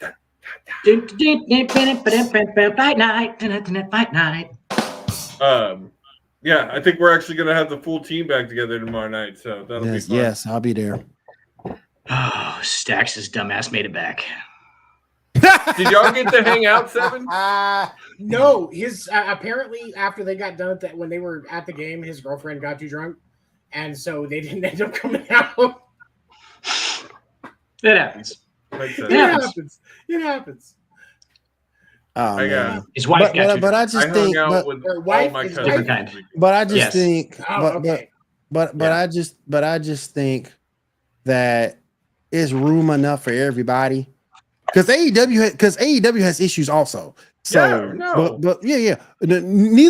neither one's perfect. But I think that there's room for everybody and there's room for improvement from both companies. I will say this, and I did want to say this, and I'll cut it this, but I want to talk about this more tomorrow night. But if you haven't watched AEW All Access, their new reality show, and Will, I'm not usually for these things, it's actually pretty interesting. It's not total divas where they're making it really about these people's lives. Hold on. Wait a minute. We ain't got no titties. I mean, you do see a lot of Ty Conti. A lot of Ty Conti. Okay. That make it work for me then. Okay, that'll work. And Britt. Oh, Britt's in it too? Oh, I got to watch this. So it's interesting. I gotta say, it's interesting because it's more the behind the scenes. What you wanted Total Divas as a wrestling fan to be, not showing you just the background of these girls fighting in their what we wanted it to be. What we wanted it to be. Really? But yeah, what we wanted it to be would have ended up on the Playboy channel. Yeah, Would have ended up it's be on OnlyFans. on your free sites. Most of them start with X. But it's actually, I've watched the first 2 episodes and it's pretty good. I will say the first episode kind of buried Thunder Rosa. If Like, y'all they kind haven't of buried her. well, Thunder deserves it though. She deserves it. You can't do that. You can't expect to get away with that. Come on now. You think but I mean, she really is hurt. Yes, I know maybe she shouldn't have still been doing events and signings and things Right, like that. that's my point. Yeah. But she really is hurt. And If you're legit hurt, stay your ass home. Yeah. And I think why Britt got so upset is because during that time she was dealing with Adam Cole, who couldn't even really leave the house during all his issues. Yep. So, but we'll talk about more of that tomorrow night. Y'all make sure to join us. If y'all ain't seen Ty Conti, y'all need that booty. Y'all need to get your ass out the bed and go watch her. Oh my gosh. I don't like to torture myself, Will. Ooh, Ty Conti boy. And Britt Baker too. Ooh, magnifique. All right, let's go ahead and move over. Let's go ahead and move over into Twins picture again. Oh yeah. We bring them up. Hell yeah. There you go. Yep. It's good. Good. Ooh. Okay. I love to be that basketball right now. All right, let's go ahead and move over into the 7th inning stretch. Let's go. I wanna be the best in the game, invest in my name, check no restraints, I'm obsessed with the pain, I ingest, I retain, assess and I change, possessed by the thought I'll be free one day from society's restraints. All right, So, 7, what you got for us tonight, my friend? To start this off, I have to go off on something that is a little bit more personal. Uh-oh. I'm gonna switch this up.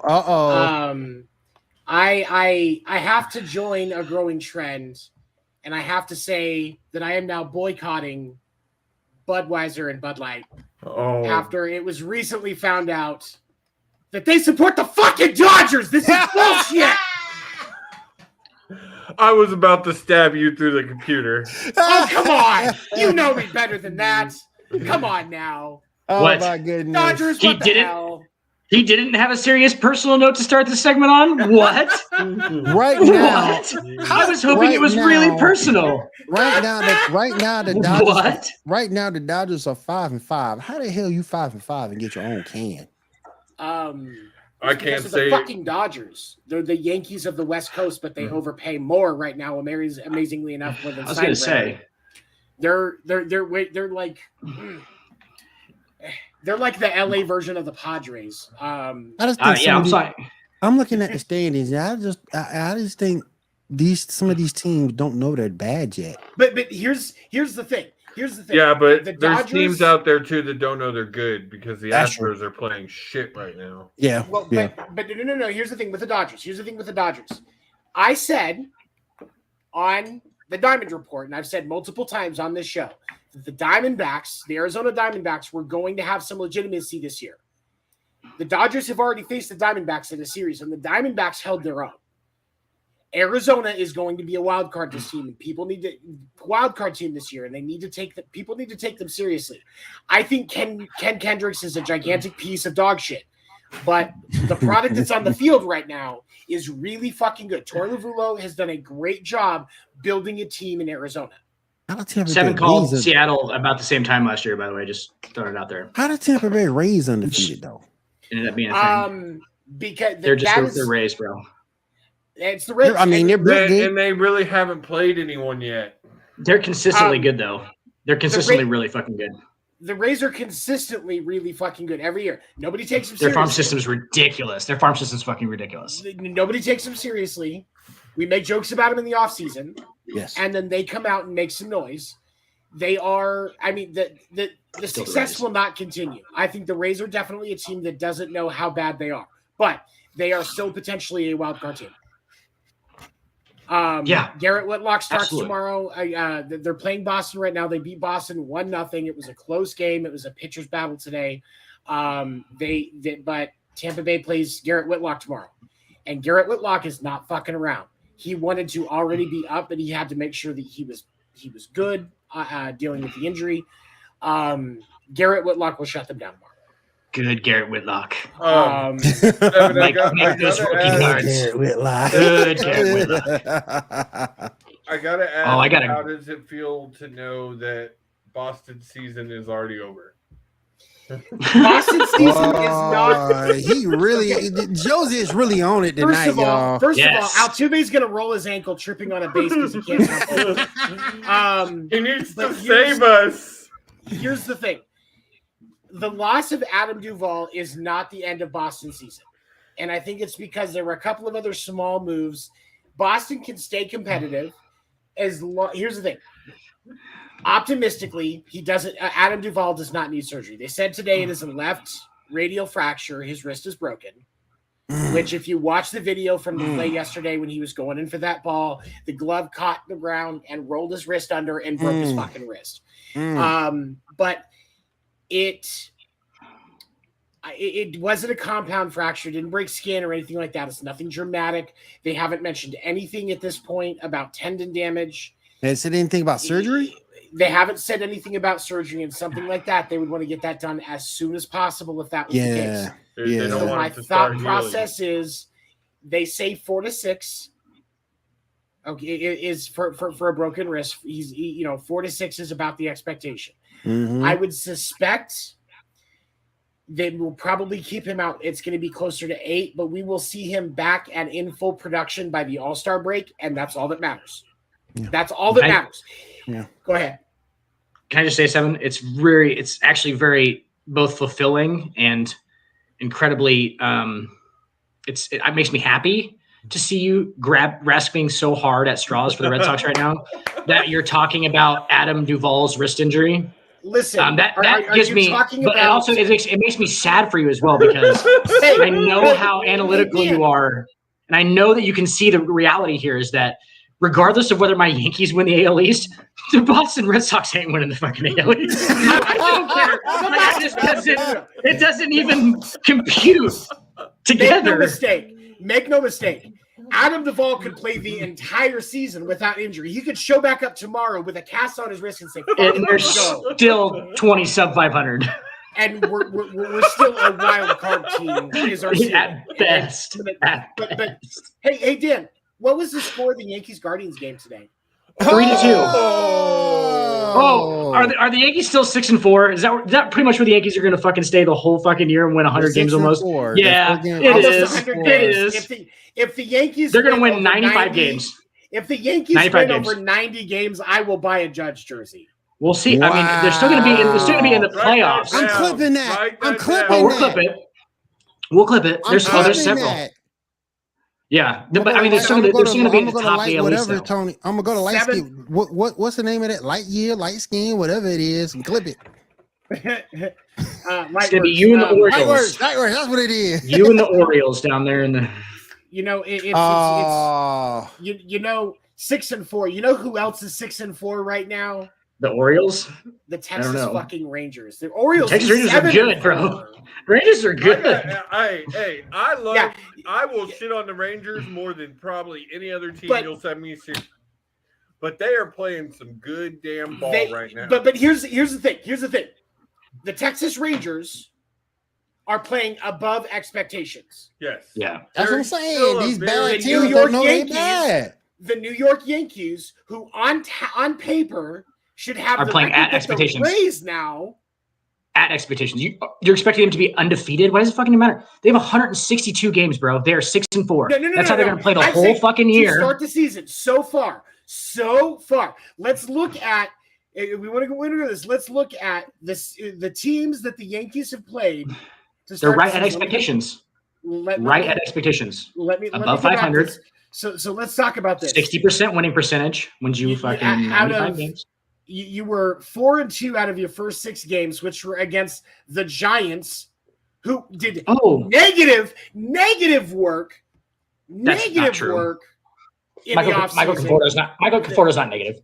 Right, because Yeah, they gained but and lost Rodon Arson is Judge. negative. They also Yeah. gained and lost Rodon is Xander negative. Bogaerts. But Rodon the last fact was that they negative. lost out on Judge, lost out on Correa. Yeah, Okay, it was so they're Correa, not a bad team, though. not Xander Bogaerts. Okay, but so It's not a bad team. they go 2-1 against the Giants, and then they go 2-1 against the Phillies. The Phillies The fucking defending World Series champion who just scored 15 fucking runs in Not the game tonight. champion, motherfucker. Not champion. Get those words out there. Sorry, the defending National League Championship Series winners. Yeah. They won the pennant last year. That team, we went 2-1 against them too. That's interesting. And yeah, they're not I any think good. They just scored 15 runs today. Philly's got a good shot at being back in that this year. So Yeah, they're pretty fucking good. They, so where's the point going? They do. But on paper, the Yankees should be the best team in baseball right now. That's not true. That's not even fucking true. That's not true. Really? I don't know if That's not at all true. Really? Honestly, give me a team in the entire league On paper? that's a better starting five. The than San Diego Padres. Yankees. Oh, pitching wise, probably not. But the San Diego Padres are having a better roster. Should have a better record. You clearly framed that as they have the fucking number one roster in the whole. You didn't say starting five. Yes, I would put their starting five up there in the top three for sure, but not whole roster wise. Absolutely not. Let's take a look. They're right at expectations. They're going to win the fucking AL East. Let's look at the depth chart of their actual roster, though. Seven Jose going Trevino behind He the is plate. going in. One of the Seven best. going in. Trevino's a good defensive catcher. He's a great defensive catcher. He sucks on offense. He's terrible. One of He's the terrible best on defensive catchers in the game. Obviously, Anthony Rizzo. And then you've got Gleyber Torres, who has been surprisingly really Seven good. over the Bahamas going in. Mm-hmm. You're putting me in. Hold on. Bro, you got Gleyber in a contract year right now. He's going to play off the fucking chain, by the way. He's hitting 387 right now. He's going to fucking rake. Not only am I a Red Sox fan, but this hat right here, I just got this in today. Are we just... This hat was purchased for me by a friend who was in Boston and went to Fenway. It has the Fenway smell, racism and sweat and balls. Is it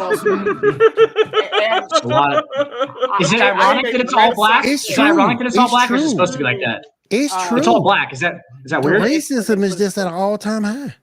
It's all black. That whole hat is black. I love my team, but the Yankees on paper right now have one of starting the rotation. Entire. Is that lineup better than a Dodgers lineup? Without Carlos Rodon hasn't played the whole year, by the way. Absolutely. Yeah, better than who? Rodon's on the IL. Than the Dodgers. Yes. Rodon's on the 15-day IL. He'll be back by June. See, Seven, you're putting me in a weird position to have to talk shit on my roster. I know my fucking roster is good, all right? You're just saying they're playing fucking. You're saying they're top of the league, we're just the fucking most talented team. Get the fuck out of here with that shit. That's Rodon's not even playing. Severino's fucking Severino's fucking half dead sometimes. I don't even know the fuck Severino's even doing. You said half dead. Yeah, it's not the fucking best roster. I'm just saying we're playing at expectations. We win 60% of our games. We're 6-4 right now. We win 60% of our games this year. Guess what? That's the motherfucking playoffs, bro. And that's probably the AL East. 60% of your games? How many wins is that? It's 95 wins, something like that? 100? Hold on. It is. I went to school in Missouri, so I need to check the math real quick. Damn. 60%. 162, 60% of that would be 97.2 games. 95 was what I said, but yeah, 97. So there you go. I still Perfect. stand by my statement. If the Yankees win more than 90 games this year, I will buy a Judge jersey. This all started. You're gonna. Trust me. Clip it. My memory is not very good, Will, but for shit like that, it is fucking crystal Clip clear. it. I will make sure I clip this in light skin.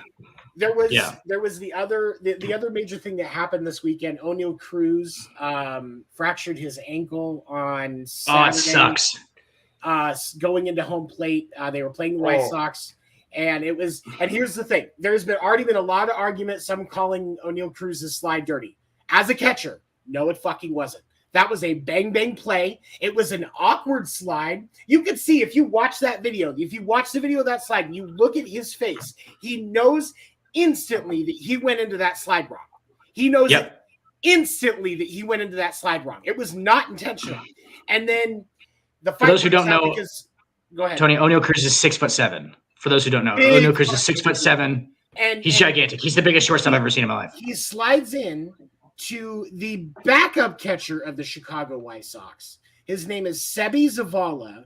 And for those of you that don't know, size-wise, he was 260 pounds. Sebi Zavala is 5'11", 205. Oh, really? So that's a big. That is 8 inches shorter. That's a business decision there. Exactly. That is a business decision. And if you watch this play, it was a bang play. Zavala gets the ball, goes in for the tag as O'Neill is sliding, and O'Neill comes in, the collision, breaks his ankle. This was not a dirty slide. It wasn't Zavala like covering the plate. He was in the exact right position. He did not move into where he was blocking the plate until he had the ball. Everything that Zavala did was fucking textbook. And then after the collision, Zavala's like, yeah, bitch, and was talking shit, and then immediately goes back to work, basically, thinking like, is anybody else moving or whatever. And a fight breaks out because O'Neill gets injured. And there were people that were like, Zavala was going too hard. He was intentionally hurting him. No, it was a bang play. And I will defend Sebi as a catcher, Sebi Zavala on this. That was pure fucking adrenaline. He was facing a guy that had 50 pounds and 8 inches of height on him and took that contact like a fucking champ. Why is O'Neill Cruz sliding feet first into home? And that's the thing. It was an awkward slide. He should have gone in head first. But I think if you watch the play, like with where it happened, like I said, it was bang. I think that he didn't realize until it was too late that he was that ball was on top of him. The ball was on top of him, and so he went feet first as a last resort. But clinic, like the way that we're taught when we play the game, he should have gone in head first on that slide. He should have already been sliding before that happened. But it was just a bang play. Yeah, that's all it was. All it was. Sometimes when you make quick bad decisions, O'Neill Cruz, your ankles get broke. Like that's basically a good lesson. Like I love O'Neill Cruz, by the way. He's a fucking freak. But guy hits the ball. Guy hits the fucking ball. Talk about a unicorn. He's a fucking 6'7" shortstop who hits left-handed and fucking crushes baseballs. He's like exit velo average. He's like the top top of the league every year. He had the hardest hit ball in Major League Baseball last year. He hit it 122 miles an hour off the bat. Yep. 122 fucking miles an hour. 6'7", great athlete, play shortstop. That dude's a fucking unicorn for sure. But that sucks to see. The gospel from Dan to Dick. And I love O'Neill Cruz, and I feel really bad for the Pirates because the truth of the matter is the Pirates are another team that started off really well this year. Nobody expected the Pirates to be a competitive team, and they showed up and went to work. And then Ryan Reynolds can fucking rake. Their first game without him, and their first game without him today, the Astros beat him 8-2, 13 hits. Brian Reynolds can rake. Andrew McCutcheon's a good player. And Joe Musgrove, that pitching's not bad. Kutch is so clutch, and I love saying that. Did you see his comeback video where his first at bat? Maybe have a few tears in my eyes. Might have got a little sweaty in here around the eyes. You know what I'm saying? I sweat. Maybe spray some mace. The Dodgers, if their game holds true against the Giants today, are going to be 6-5. The Dodgers are not starting off anywhere near expectations. The Orioles are their fans get disappointed and give up before the playoffs this year instead of the first round. Honestly, that's the thing, though. Like, honestly, I think the Dodgers fans are going to turn really. Josie said, "Take this despair," because how dirty the Dodgers did Trevor Bauer turned off a lot of Dodgers fans. Our own producer. And that's not Trevor Bauer should not be in Japan. He should be on a major league team. It's absolute bullshit. No pun intended. They did Trevor Bauer dirty. They did Trevor Bauer just dirty and just. Hey, do you even know Pain, Seven? Do you even fucking know Pain? Do you even fucking know Pain, Trevor Bauer? This is my thing. The Stros have started off to a pretty pitiful start, sitting 5-6 right now. So I still believe we will be winning the AFC West. Yeah, it's great. That's fucking great. I love. Do you know what I love hearing about, Josie? I fucking love hearing about the Houston Astros. They're so exciting. in every facet of baseball that I literally sometimes I can't even fucking take it. Sometimes I'll just get on and go, how good are the Houston Astros? I'll type it into fucking Google.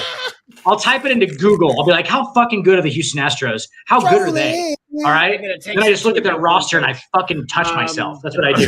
I know you do, man. I know you do. Fucking oh yeah, Jose Urquidy. Oh yeah. When you need a break from LeBron, I know. Just a little bit. Like God damn you, Yurley Gurriel. Honest to God, Altuve, please get back soon. Please. Sounds like a lot of... Altuve. That's him on the bases, trying to jump over it into the tunnels and shit. But let's talk. There's a couple of things that really it's big Mario though. I'm going to point out. So Adam Duvall is actually the third best batting average in major leagues going into today. A lot of this Adam Duvall stuff. Yeah, it's because he's a player that matters. Nobody cares about. Adam Duvall matters now to the Red Sox. Really? Yeah. But you've got Pete Alonso and Brian Reynolds of the Pittsburgh Pirates leading with five home runs each already on the season. Rafi Devers and Aaron Judge both have Rafi Devers, Aaron Judge, and Adam Duvall all have 4. That proves the guy's Adam Duvall's right there on Aaron Judge's level. I can't. It's right there. Hey, 4 to 6 weeks though, gonna be out the best player in fucking. Credit, Yordan Alvarez is leading the league with 16 RBIs. For some reason, this guy named Adam Duvall is second with 14. Not for very long. Also right behind Giancarlo Stanton. Giancarlo, who's hitting the fucking cover off the ball, dude. Hitting the fucking cover off the ball. I was gonna say him and Yordan are the only two so far this year that have hit 2 grand slams, and have Giancarlo has the hardest hit so far this year. Yordan's right behind him. Rafi Devers got his first grand slam. He is Giancarlo the ass Stanton. He's Giancarlo the ass. Greatest fucking ass in baseball, dude. Greatest fucking ass in the history of sports. Write it down right now. Fucking have it on some kind of plaque sheathed in iron. That thing is fucking golden. His ass is so good. If he makes it to Cooperstown, it's not going to be his face that's a bust in Cooperstown. I bet you it's just the ass. That's the whole thing. Like it's the whole actual statue. And like that thing might not be able to. He might not be able to lift that thing. He might not be able to lift that thing. Let's be honest. I bet he squats fucking 700 pounds, Will. Let's just say, I mean, that it's a V8, if you know what I mean, Will. It's a V8. On that note. And then the other piece that I was going to hit on. Damn, man, why you had to say that? No pun. Pun intended. Greatest ass in baseball. Here's one for Dan. Garrett Cole is third in the league right now in strikeouts with 19. Nick Lodolo of the Reds and Dylan Case of the White Sox are the only two with more. With 20. He's also tied for first with serial killer genes. He has the serial killer gene. Serial killer. There's a lot of guys. Now we talking about serial killers. Oh my god! Garrett Cole's a serial killer, bro. Here's some more news. The Mets still suck, and Verlander is hurt. You are really pushing it tonight, Josie. You are really pushing it. I will also stroke Dan's ego a little bit more here. Tied for second. Tied for second in pushing it. Tied for second with stolen bases in the league right now. Yeah, Anthony Volpe. Torres. Oh, Torres is tied with Tim Anderson, Jorge Mateo, and Cedric Mullins for 5. Leader right now is Cleveland's Miles Straw. We are seeing a white guy for all the white guys. For all the white guys, Miles Straw already seeing more more stolen bases this year than we've seen in years past, and we are really seeing dramatically quicker games. The pitch clock is doing what it was supposed to do. Seven, I saw a video that the reason we're seeing more stolen bases is because the GOAT has retired. Oh, because of Yachty. Yeah, I was going to see how long it took you. Well, I mean, but here's the thing: Yachty is only Yogi one Berra. And well, I would never offend Johnny Bench by comparing Yachty to him. I'm sorry. Or Mike. Well, I mean, Yachty's up there. I think he's in the top 5. He's got to be in the top 5. I wouldn't stolen bases. No. In best catchers of all time. Best catchers of all time. Okay. I would say top 5. I would say he's probably right around top 10. Top 10. He's in the top 10 for sure. I would say he's right around 5th because Salvador Perez is the only other active guy. I thought we were talking about stolen bases. I would put. I don't know. Top 15. Salvi's in the top 10 too, but I would put Yachty above Salvi. Me too. I think he is. I think I think that Yachty's 5, Salvi's probably 7. Realistically, that sounds right. But it's Yachty's only one catcher. Yeah. There are more stolen bases this year. Yeah. Than there have been in years past already. That's a good thing. We're seeing more balls in play, and it's twofold with the more stolen bases. It is the pitch clock, I think, is helping because it's changing the routine of pitchers and what they're doing. Yep. But I also think the other piece of it is because of the fact that without the shift, it's a lot hard. It's a lot easier because guys have to be more spread out now than they used to be. And so that does give the advantage slightly to the base runner. Then you add in that the base is 3 square inches bigger. Yep. And ask any woman, they'll tell you 3 inches makes a difference. You're in the ripe environment for more stolen bases. So we're going to see a lot more of an offensive game this season across all of baseball than we have in years past. And that's a good thing. And that's a good thing because baseball needed this shot in the arm. And that's a good thing. The only people that are against it, from what I've seen, are the old heads. Yeah, the only people. Glaber. Yeah, they're going to die soon anyway, so it doesn't really matter. Exactly. You are seeing some actual players come out against it, but what I didn't see? Ohtani come out and say shit against it when it got his ass both hitting and pitching the other day. He was the first player to get a pitch clock violation as a pitcher and a hitter in the same game. But that's the thing. Which is going to stay that way for a while. Yeah. Players are not. I don't know. Zach McKinstry's getting a little bit of two-way action.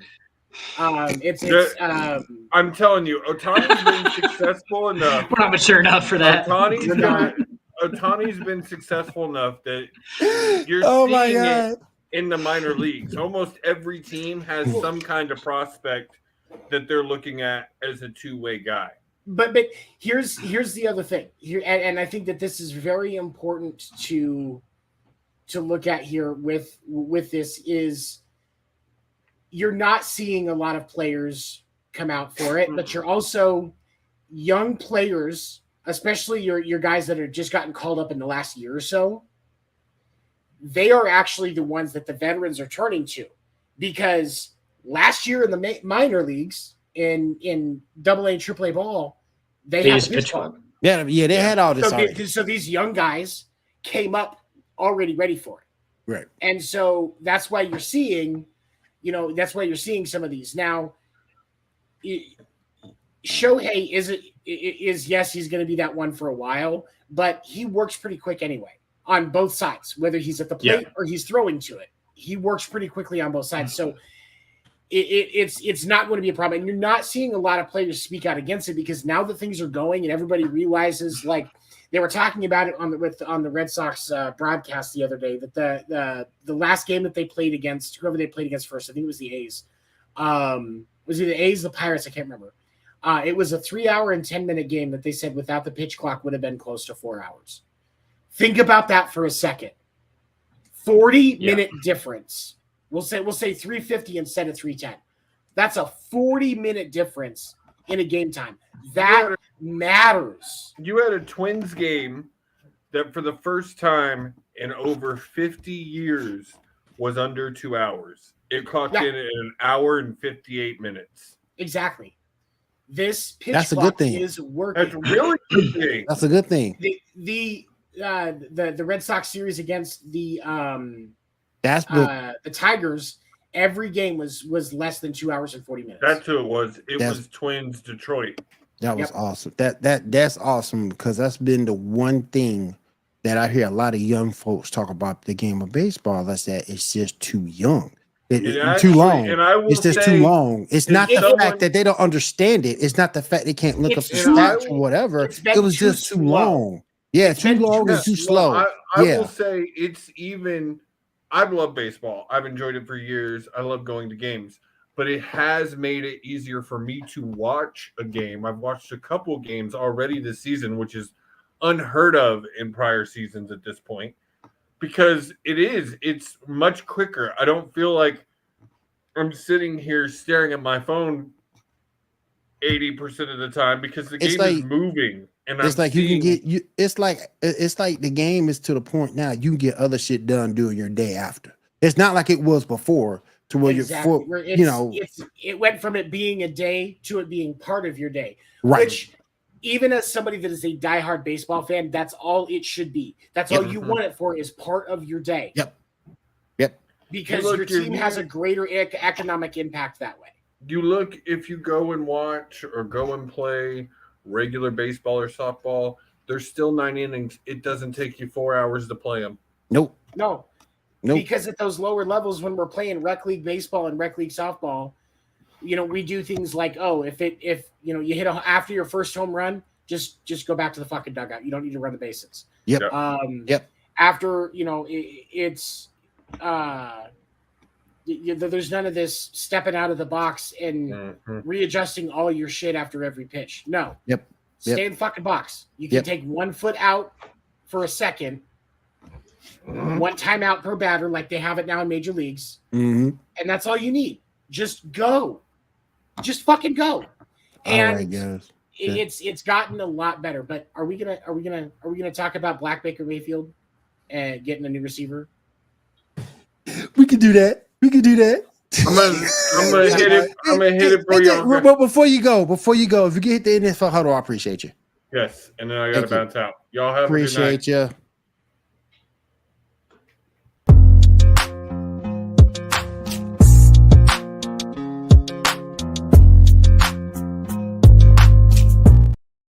All right. We saw over the weekend Odell Beckham Jr. signs a 1-year deal for $15 million plus $3 million. That's Black Baker Mayfield?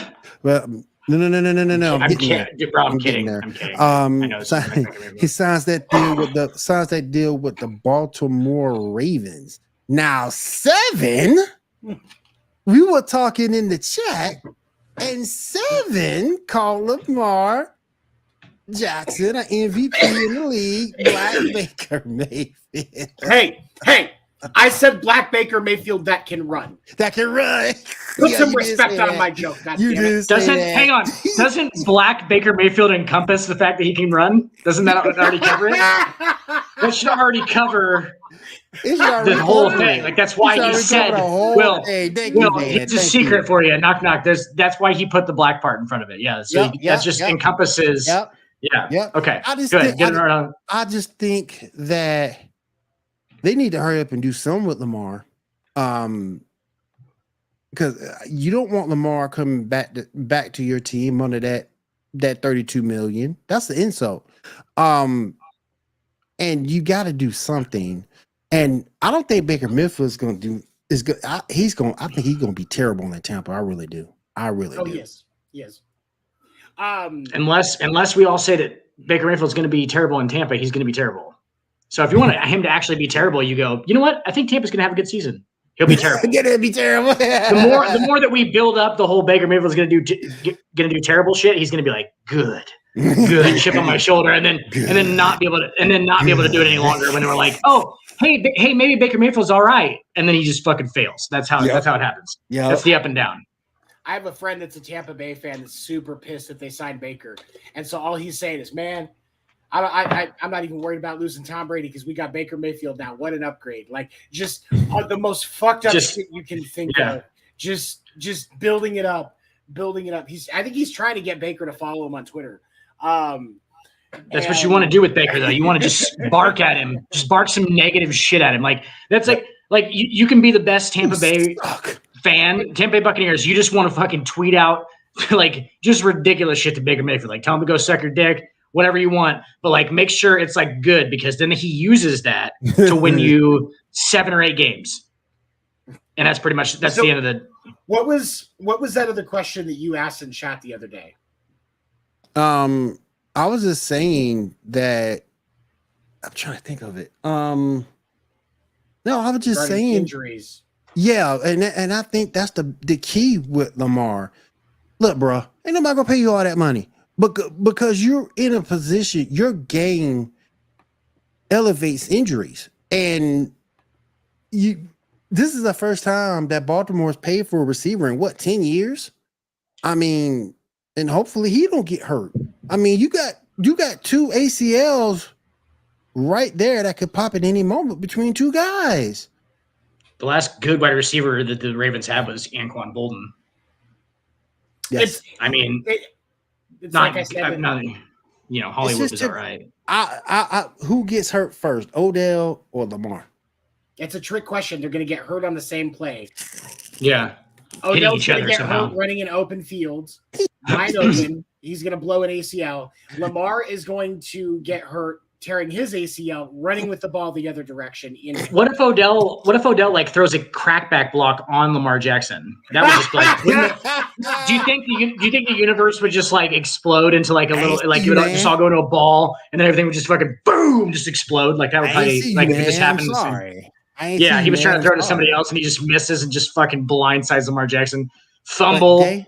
Both of them are done. Yeah, but they need to do something with Lamar. Because he can't stay there now. He can't stay there now. Stay there. It's the worst. How far are they past like the fucking relationship thing? Like I was talking about, like there's too much has been said. Too much has been said here. Like this is like at some point it's got it has to be. What was the first deal? I would have took that 30. Well, I think it was 133 million. Was the original deal?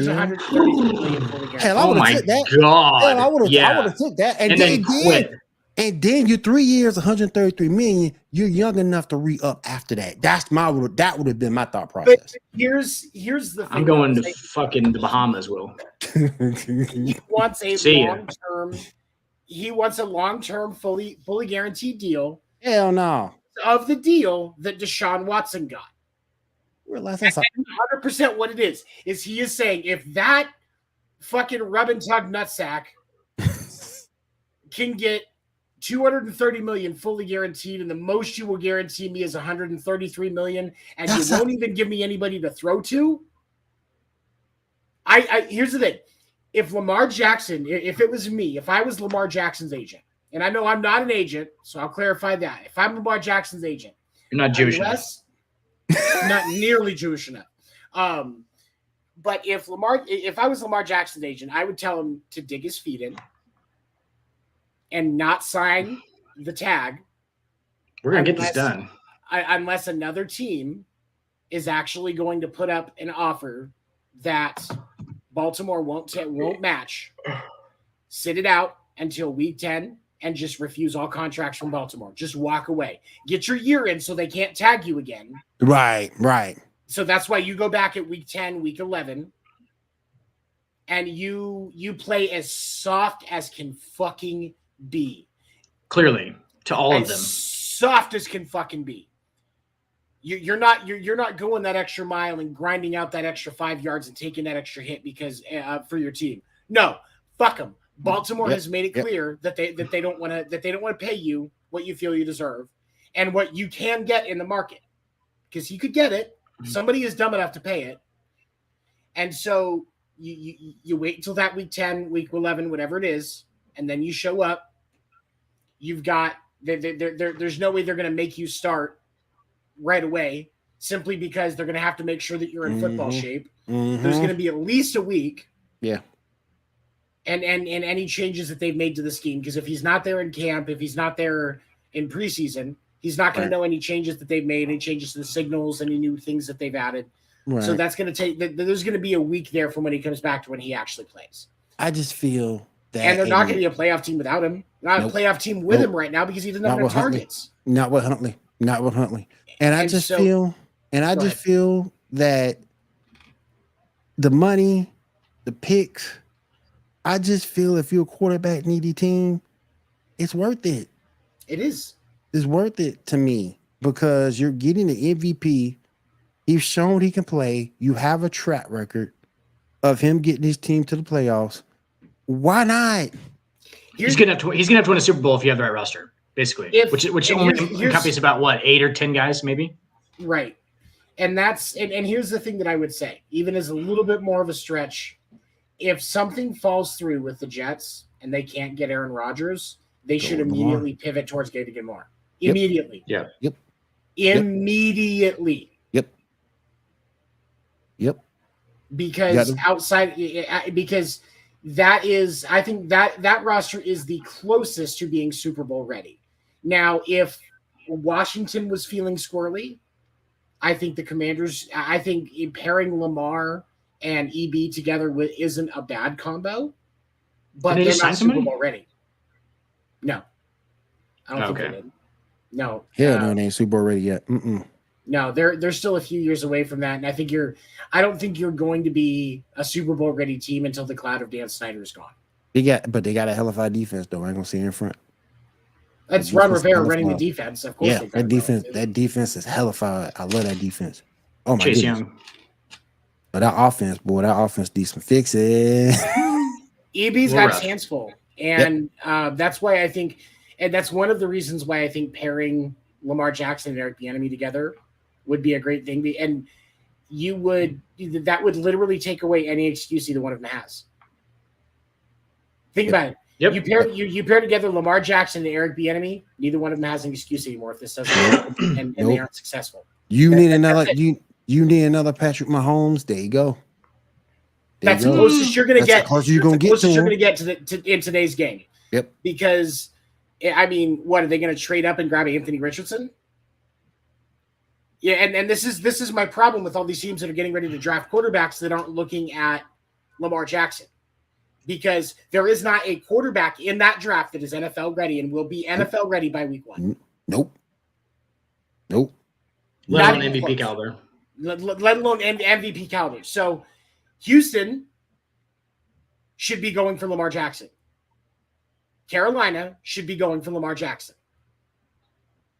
Washington should be going for Lamar Jackson. Every single one of these teams that is quarterback needy should be going for Lamar Jackson over trying to fucking draft somebody. Do both if you want, but you should not be trying to leverage your future on a college kid that probably isn't going to work. Nope. Because out of the, we'll say top 4 QB candidates in the NFL draft, one of them is going to have a career that lasts longer than 10 years. If that.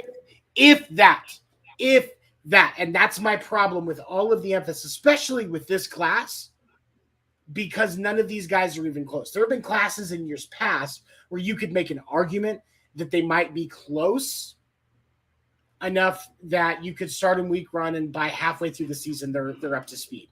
But Trevor Lawrence. Trevor Lawrence. Andrew Luck. Andrew Luck. Yeah. There's examples. There are examples, but right now, none of these guys are ready. And so the Colts, my boss is a Colts fan. The Colts should be going for Lamar fucking Jackson right now. I'm sorry, they should. Probably. And that's my thing is that's why I'm telling Lamar, dig your feet in. Because you have all these teams that are putting a lot of weight in drafting these quarterbacks that aren't going to work. Yep. So there's going to be a lot of these same seats open next year, and you can save your body by waiting until week 10 to sign so that next year you can get that contract. Mm-hmm. And by that point, Jim Irsay, whoever owns the Commanders at that point, whoever owns the Panthers, they're all going to be starting to get desperate because because they're looking just as bad as some of these lower teams like Houston and stuff like that. Oh yeah, for real. Every single one of these teams should be fighting over Lamar right now. And he's not even my favorite quarterback. He's not even my top 5 favorite quarterback, and I'm arguing this much in his favor. Because what's the alternative? Exactly. Yeah. Yep. Will Lutz. You're going to get Fitzmagic out of retirement? Oh, my gosh. Hey, Tony Romo, come out of the booth and throw for us. Yeah, after he's had a couple of fucking cocktails. I'm sure that'd be great. Fucking Tony. I fucking love Tony, man. Tony's just going for it, bro. He's like, they gave me $100 million at CBS. I'm just going to drink my way into oblivion. Well. All right, you guys. Craig. That's what happens, Craig. All right, you guys. We've been on this magical roller coaster for 2 hours and 4 minutes. Let's go ahead and wrap this thing up. Anybody got anything you want to say to finish up tonight? If you hung in there, God bless you. Say no to Budweiser. Say no to Budweiser. Oh, Say no to Budweiser. Say no to alcohol in general, friends. It's a robber right in here. It's a sin. Hashtag it's a real killer. Hashtag free Lamar. We just play that up there. Free Lamar. Free Lamar. That's Dan's final thought. That's Dan's final thought. Daniel Dick is a dog. Dog. Fucking dog. Trucker, obviously one of our most informed fucking viewers ever. Clearly one who has watched the show for a long period of time and really known who I am. And this one, sorry. Just fucking informed, you know what? And down to earth and intelligent as a person, Trucker 8822 is. That's probably Alicia. I don't think she would go with Trucker 8822 though, you know? I mean, why? That's fair. Just why? Or maybe she's just making that random. Maybe she's that smart. She's like, maybe I just make it so random that they don't think it's me. Yeah. But it's got to be somebody who knows me though, clearly. True. I mean, True that. Got that dog in him, you know what I'm saying? That dog. They know me, Will. They know. The dog. All right, you guys. Dog. All right, you guys. We are done for the night. Thank you for coming through. Everybody being here, we do appreciate it. Everybody in the chat, we do appreciate you. Join us again next week. Same back time, same back channel for another edition of the Sports Report. Everyone have a great night and take care, guys. Later. Shout out Trucker 8822. Shout out. Your opinions are much welcome here on the Sports Report. Even when you feel slow, you can still go. Even when there's no hope, you can still go. I never answer to no, man, I still go.